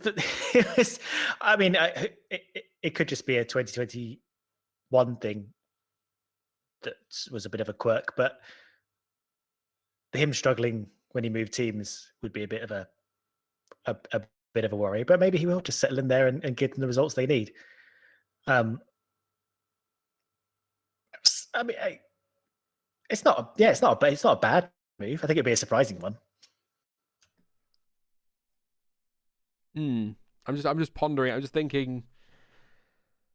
Ricciardo to Mercedes a couple of years ago doesn't sound crazy, but I just think after this season he needs a year where he's not been horrific this season. He had a much stronger finish, even if the results weren't there. He definitely seemed to really step it up after Monza. And he won a race, for goodness sake, this year. But I just think he needs a year where he hits his consistency again and shows us that speed. And maybe that'll be next year. And then maybe he brings himself back into that question. But I suppose it depends if, and it is big if, I don't think he will, but if Hamilton did suddenly decide he's off, then it might force Mercedes into a corner and they may have to just pick someone. I still think they'd just stick with Bottas. I think they're just going to get him back from Alpha. I wouldn't, but I think they would. Let's see what you guys are saying in chat. Clansom just wants to know why Danny Rick was so bad this year. Again, I don't think he's as bad as has been made out, but I mean, it's not been good, has it, Jonty? By the I mean, I think we all, or I certainly did, expect him to hop in that car and be pretty damn strong this year, but it's not. It just didn't really work, and I don't know why that is. Was it just Norris made him look worse than he actually was? Was Norris just that good, or was Ricciardo just that bad early season? No, I think it just took him that long to really get to grips with the car and to fit in with the team. You know, daft as it sounds, as personable and pleasant as he appears, that's still an extremely big, overwhelming personality that's not going to fit in well everywhere. And I know it sounds like something that shouldn't really affect F1, but, you know, like we say, it's a team thing. You've got to really gel with all of your engineers and your people on the pit wall, all the strategists and everything. So if that's not quite right at the beginning, he's not going to feel comfortable getting in the car. He's not going to feel comfortable with the setup changes that are being made and how he's getting his points across. It does take some time for that to work. And he's shown that. You know, he was, like you said, the win will have helped, but he's certainly been much closer to Lando for the second half of the year. Yeah, that's sort of the point. I was trying to get across was that I think he had improved, and James just saying the same in chat. Really, that it was much better after the summer break. Just getting to grips with the car, I guess. But I think the only driver who switched teams over the winter that I think can be totally happy with their season is Carlos Sainz. Perez. Well, even he struggled, especially at the beginning. I know he got it was 6 races till he got that win, but still, yeah. I think he probably would have looked back at the season and think, I wanted a bit more from that. Again, second half, 3 podiums in a row, Turkey, USA, Mexico, and then a 4th in Sao Paulo and Qatar. They're not awful results. I mean, even the start of the season, if you compare them, and I know that the car was much better this year, so it's a bit silly to do it, but if you compare them to Gasly and Albon, he's about there, you know, 5th, 11th, then 4th, 5th, 4th, 1st, 3rd. But then you look at Verstappen, second, first, first. You can see the difference, can't you? But I think Carlos Sainz is the only one that can be totally happy, I think, with that. No retirements either, which surprised me. I was doing a video the other day. So, yeah, I'm gonna read the poll, and I'll just keep an eye on chat for any questions. But I'm going to put a question to you two, but I'm going to be fair, and I'm going to give you a heads up on it. So you've got a minute or so thinking time. But I'm going to ask you for your one bold prediction for 2022. So be crazy. Think crazy. Not Mazepin winning the title. Not that crazy. But I'll give you a minute to think about that. We'll just have a look at this poll. So the results from the drivers we've nominated, who is your driver of the year? So Stuart's pick of Lando Norris got 29%. Jonty's pick of Gasly got 21%. Sorry, Dan, your pick of Russell, mate, got 6%. But the winner, and rightly ruddy so, Carlos Sainz with 44% in the end. So he is the F1 Word viewers or chats, and indeed my driver of the season away from those top 2 teams. So Carlos Sainz 44% winning that one. Interesting stuff. Just on a couple of, as I've said, now bold predictions. Apurav says Vettel 5-time champion is a bold prediction. Yuki on the podium in 22 says horse pony hybrid. Sainz world champion says Marco. That could be interesting. Good shout from Hank there, actually, just on Perez. Talking to somebody else, but Perez is defending against Hamilton in Abu Dhabi. I think yeah. that was pretty. I think that was possibly, even though he won in Baku, I think that was possibly his moment of the season, wasn't it? What a job he did there. I mean, that's classic Irvine Barrichello stuff there, isn't it? That's how you play the number 2 role. Meanwhile, with all due respect again, because I have to put that caveat in for Bottas every time, he was nowhere. Yeah. Let's not get back into that one. Russell winning the championship, says Jay, just cool.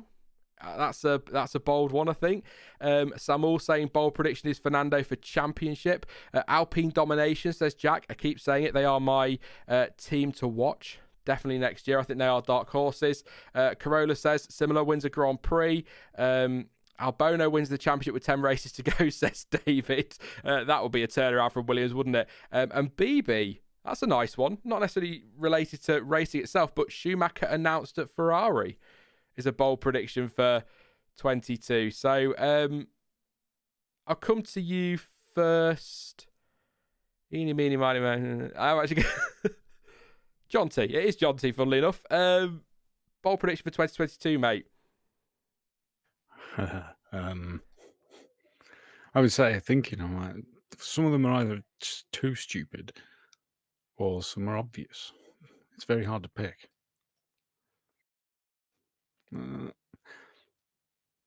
At the start of the year, Red Bull 3rd slowest car or worse. Wow.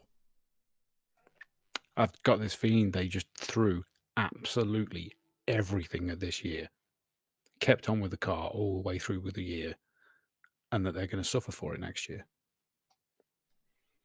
Was it? See, I've been going back and forth on that thought for a while now, and it's either going to go that way or it's going to be Adrian Newey clocks something about the new underfloor aero that other people don't see. It's going to be one or the other, isn't it? Yeah, I mean, you're quite right, Prix. They constantly, every team says things like, we haven't been sacrificing on next year and all the rest of it, but the way they kept up that pace all year has been surprising even for them. I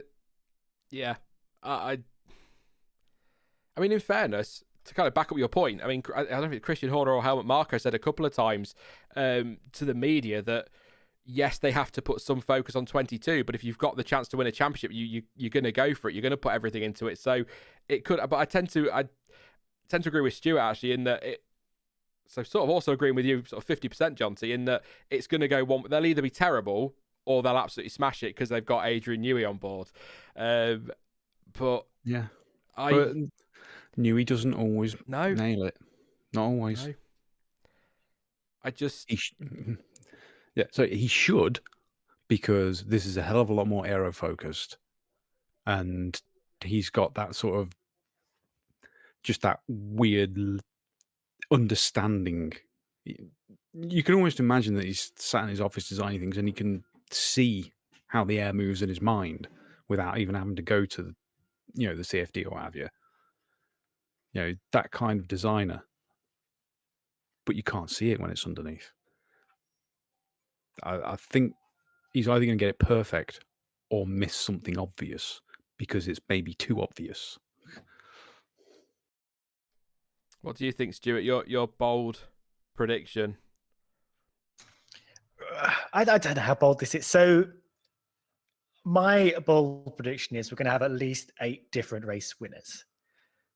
And the reason I think it's quite bold is I think 8. I think there's some expectation, as happens with new regulations, that the field will be spread out more than they are currently because they've all been able to close up. But I think because we're entering into new territory, there's going to be like that first year development race. As we go to different tracks, I think we might have some like different cars rising to the I don't know. I think we're going to have some surprises next year, and I think it's going to allow different drivers to seize an opportunity, especially as we now have that like staggered development hours that will change halfway through the year. Don't forget, so the people who are suffering will get more development time in the second half of the year. I don't know. I think it's a possibility. We'll have a bit of a mix. So do you think the team that starts the year as the fastest won't necessarily end the year as the fastest? That kind of, because we're going to see so much development. I think so. I think there's a real chance of that. I mean, look, slightly different circumstances because of like a whole budgetary thing. But look at Braun in 2009; they got the jump on everybody, but weren't able to develop the car in the same way that the cars around them were, and they were definitely not the fastest by the time they got to the end.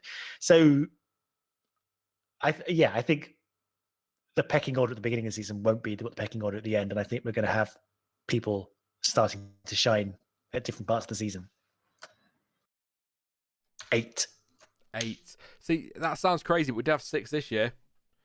So, if people are talking about Mercedes and Red Bull still being up there, there's talk of Ferrari, McLaren being strong. Well, that's 4 teams. Could that's be 8. So it's possible. I mean, it's not a bold prediction, of course it isn't, but I don't know how much of it is flexing. And I shouldn't really talk about flexing when it comes to Mercedes and Red Bull, really, should we? But I don't know how much of it is flexing on social media. But the fact that Mercedes shared their engine fire-up video so early is eyebrow-raising. Although, as has been pointed out by a few people on Twitter, who are a lot more in the know than I am, it's pretty normal that all the teams have got their fire-ups done and recorded now, so they can put them out through January. So there's something on their socials and something to build the hype. So it's not really unusual, but it's just very interesting the timing they chose.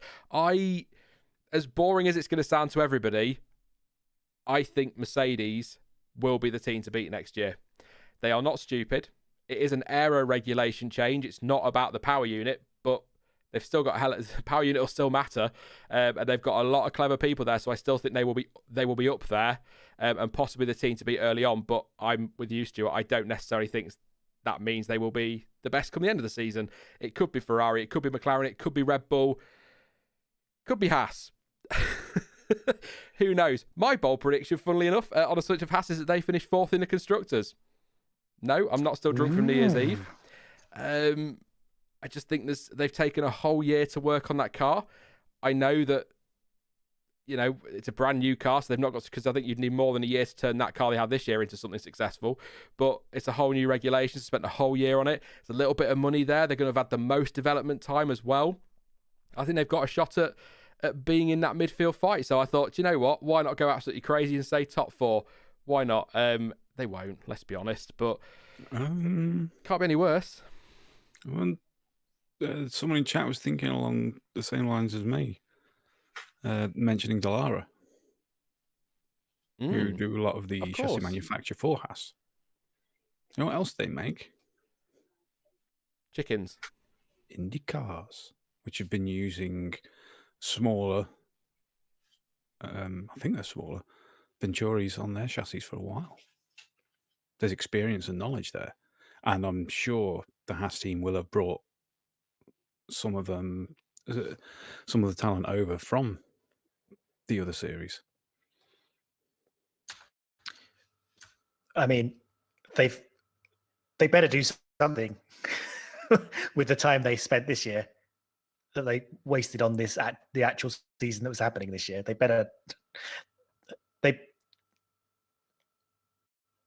Or we won't see them again, surely. Or they'll just leave. It's definitely make or break. Yeah, Gene Haas won't take another years, will he? Oh, no. If they're not top 6 this year, then Gene Haas will pull the plug. The team will probably get bought out, stay around. It could end up being the easy way in for Audi. I thought you were going to say the Mazepin F1 I thought sure. Mazepin. Yeah, that's also possible. Or just Ural Kali. Do you think Audi would want that team, though, in the state it's in at the moment? Hard to say. No matter how bad a team is, it's easier than building from scratch. True. Interesting. Oh, you've done it again, Jonty. You do this every time. You give me something to ponder. Yeah. I mean, the links wasn't there an Audi and Porsche to Red Bull, which is quite an exciting thought. I saw a rumour, actually, just on the subject of Red Bull. It's just come to me.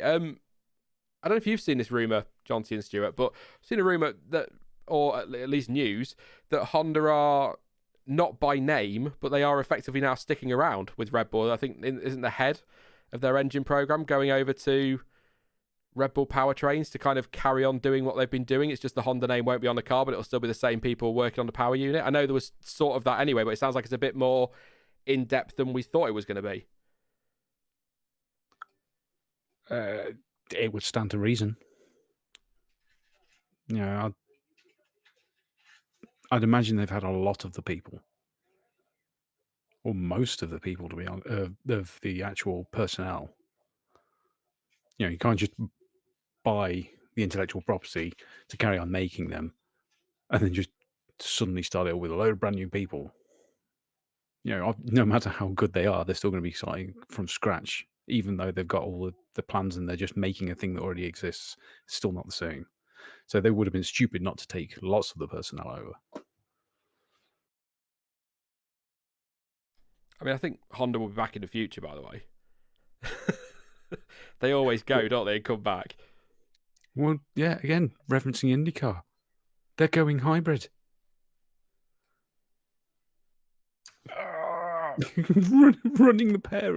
running the two side by side, surely you're going to get a lot more knowledge and data for your development than just one or the other. I'm just trying to find this thing that I read so that I'm not totally making it up. So it was on, there we go. So it was on, what are they called? Racing News 365 or something like that.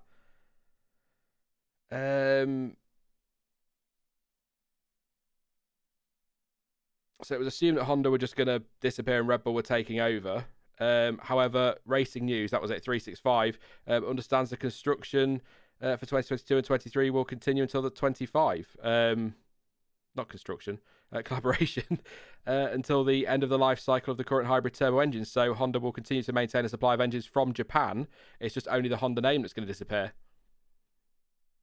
Obviously, pinch of salt, that's not official from anywhere, but basically as they are without the Honda name on there. So I do wonder if maybe we'll see the Mugen name back. Yeah, that's possible. That's a name I'd like to see back. Although it's also funny you mentioning some kind of rumoured link between Porsche and Red Bull. When the last time we saw a Porsche engine, it was rebranded as a Tag Heuer. Which was also the rebranded Renault that Red Bull used. Bizarre but tenuous link.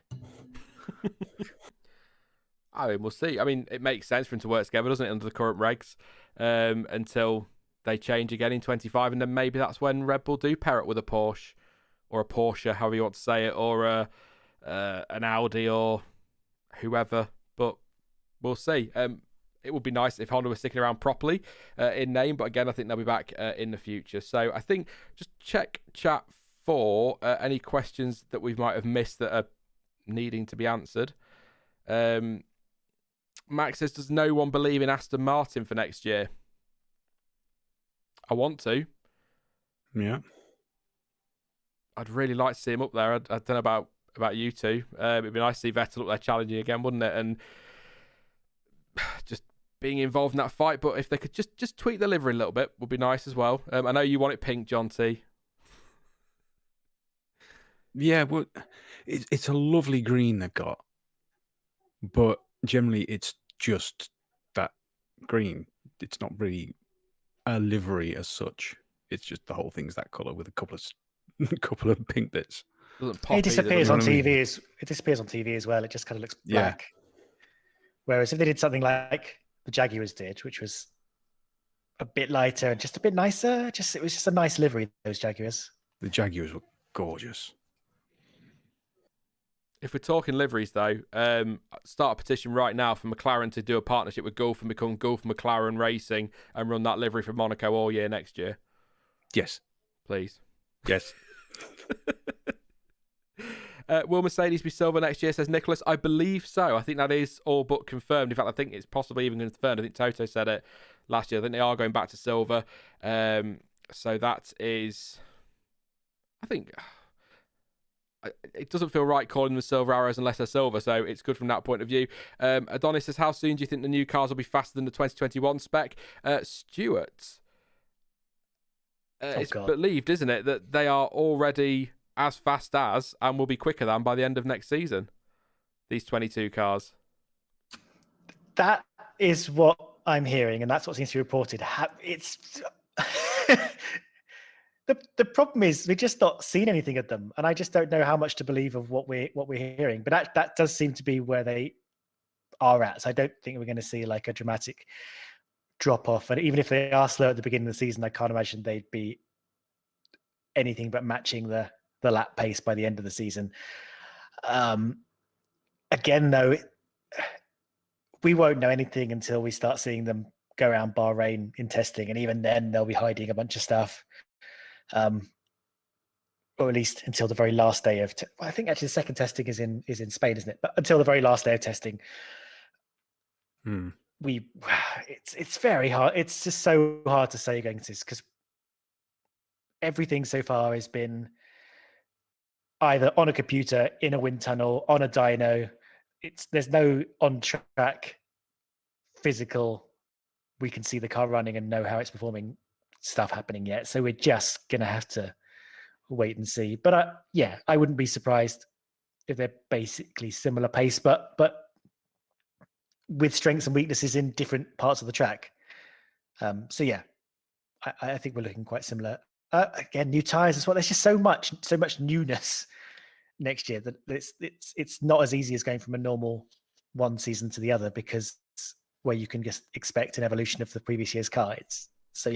One of the many exciting things about next year. Yeah. I mean, I think I said this after one of the races. You can be absolutely certain that we will know exactly nothing more after testing. No one is going to be going out there and doing a lightning quick run on real pace, showing us what they've got. Every single car from every single team will be full of sand.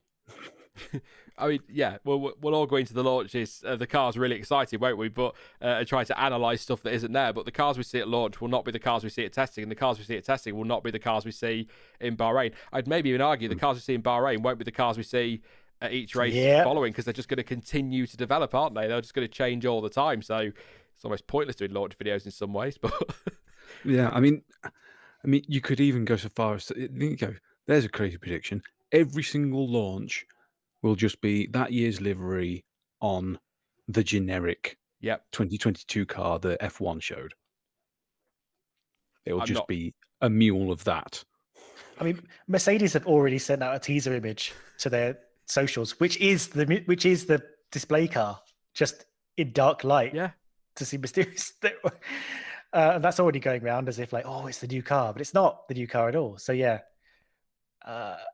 We're going to be learning things all year long. One thing I am looking forward to, though, is because they're removing all of that barge boardy turning vane stuff behind the front wheels, and because the front wings are essentially going to be changed out to be a bit less sensitive, we're hopefully going to see less of cars having like a silly first corner incident, losing a little bit of bodywork, and then being a second off the pace for the rest of the race, because all the crucial stuff will be under the car and hopefully a bit more protected. So hopefully we'll see a little bit less of that, which was really frustrating. Yeah, I mean, there is a logic to thinking that they could end up being quicker, because, in theory, we've got the possibility for more downforce, but it's coming from underneath. It's not coming from the wings. So less drag. And you've got to imagine these cars without all those complex barge boards are going to have a hell of a lot less drag. So they should be quicker in theory. It just depends on how much they get from under the floor. Okay, couple of questions. I've got one. And surprise, surprise, I'm going to put everyone on the spot again. But Nova the Goat says, which team has the best lineup next year? Super quickly, Stuart, who do you think's got the best lineup for next season? Oh, that's a tricky one. Let me just have a quick look at the lineup so I can remember what's going on. There's such a mixed bag. I think you've got to say Ferrari there, haven't you? Yeah. You've got to say, like, they Yeah. seem to just, both of those are in the right car, could easily win a number of races. Like, if you look at Mercedes, there's a mixed bag there. You're not sure exactly what Russell's. Yeah, I think, those are the most sure I am. Jonty? Yeah. If Russell shows he can do it on Sunday, then it's Mercedes. If it takes him quite a while to get up to speed with the car, then by far it's Ferrari. You know, just on paper, you have to say it's Ferrari because, like Stuart said, there is that unanswered question around George at Merck. Ferrari, they're both proven. And you look at everyone else, there's somewhere where there's an obvious gap, even if the Alpine results suggest otherwise this year. Because Ocon and Alonso have been so close all year when you actually look at the stats. It was Ocon and Alonso that you told me, showed me about. Was it 10? I think something like 10 point. I'm not going for me now, but 10.45, both of them in quali on average. Yeah, something along those lines. That's very, very close. But no, it's a good point on Russell. Like Ricciardo, you could say Ricciardo and Norris at McLaren on paper is strong, but there's a question mark now over Ricciardo, isn't there, because of this year? So I think it's difficult not to say Sainz and Leclerc at the moment, but I think there's too many unknowns. But it's going to be fascinating. Thank you to Jonathan as well. I'm so excited to see these new cars. Hoping we have a weird new nose fest like 2013. I'm hoping we don't. Oh my goodness, they were something, weren't they? They were bizarre. I'm not going to say what they are because people googled it last time I said that and I got told off. Do never Google those two words together. It just doesn't. It's never a good idea. What was I going to ask you two? So Dennis wants to know worst lineup of the season. I really don't know. Ferrari, why not? They have the best and the worst. Cover all bases. That's a tricky one as well for this kind of just the mixed nature of a lot of these pairings. Is it Williams? Is it? I would argue Williams. No. Suze disagrees. I think Williams is a good shout. Like, they're not awful, but I don't think they are a strong pairing. Latifi has been fine in that car. Alexander Albon, I know he's very popular, but I think he's yet to prove that he can do what Gasly does or did, having sort of moved past the Red Bull part of his life. So there's a lot of question marks there. Yeah, the way I'm looking at it is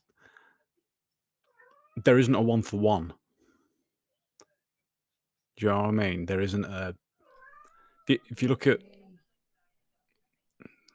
say Aston and Alpha, you say Vettel's better than Bottas, but potentially he's used better than Stroll. Whereas if you look at Williams and Haas, I believe Schumacher is better than both Latifi and Albon. It's tough. I think that's tougher than picking the best lineup, definitely. But I guess we'll see. We shall see. Loki doesn't agree. No, clearly. Quite angry. Determined to be heard on that one. Obviously, Haas, clearly. No, I think Williams is a tough one as well. We're not going to get with Albon, do we? Because there's so many question marks over him and Latifi. He's done all right this season. He seems to have grown, but I don't think he's a world beater. It's a tough one. But I remember what I was going to ask you now. Just before we round it off, really, you are sort of on the spot, but I figure you're possibly repeating what we've already kind of gone over. But Jonty, just in as few words as possible, sum up 2021 for us, how you feel about the season as a whole.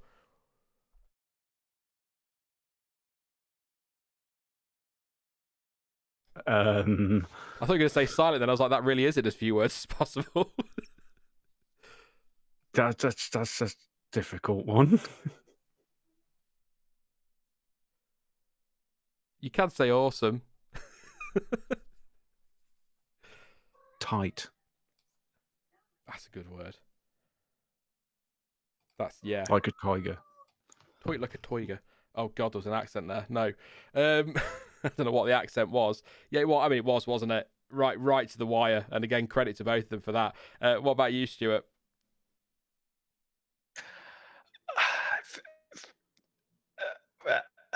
Fierce, I think. Ooh. Fierce. That's a good word. Yeah, fierce is a great word. I went with because that's how I felt for much of it, to be honest. Just unpredictable, I think, is a word I'd use there. Controversial says Waldo. Yeah. Definitely. Hank says epic. Freddie says greatest F1 season of all time. That's a conversation for another day. Thank you, Pascal, for your super chat. Says, I love listening to your streams. Keep up the good job. What do you think Valtteri will do at Alfa Romeo Sauber? Just quickly, I actually think it'll be good for Valtteri, away from the spotlight. He's not up against Lewis Hamilton, so we're going to get to see. I'm hoping we see the Bottas that was at Williams, leading that team, really showing us what he can do. Because I still think, for all the times I've criticised him, I still think there's a very good driver in there who's got some very good speed, and I think what he did at Williams was really impressive. I do, and I think that this move to Alfa is good for him. He's not going to be under the pressure he was at Williams at Mercedes. So I think we'll see a better Bottas. Oh, that's nice, better Bottas.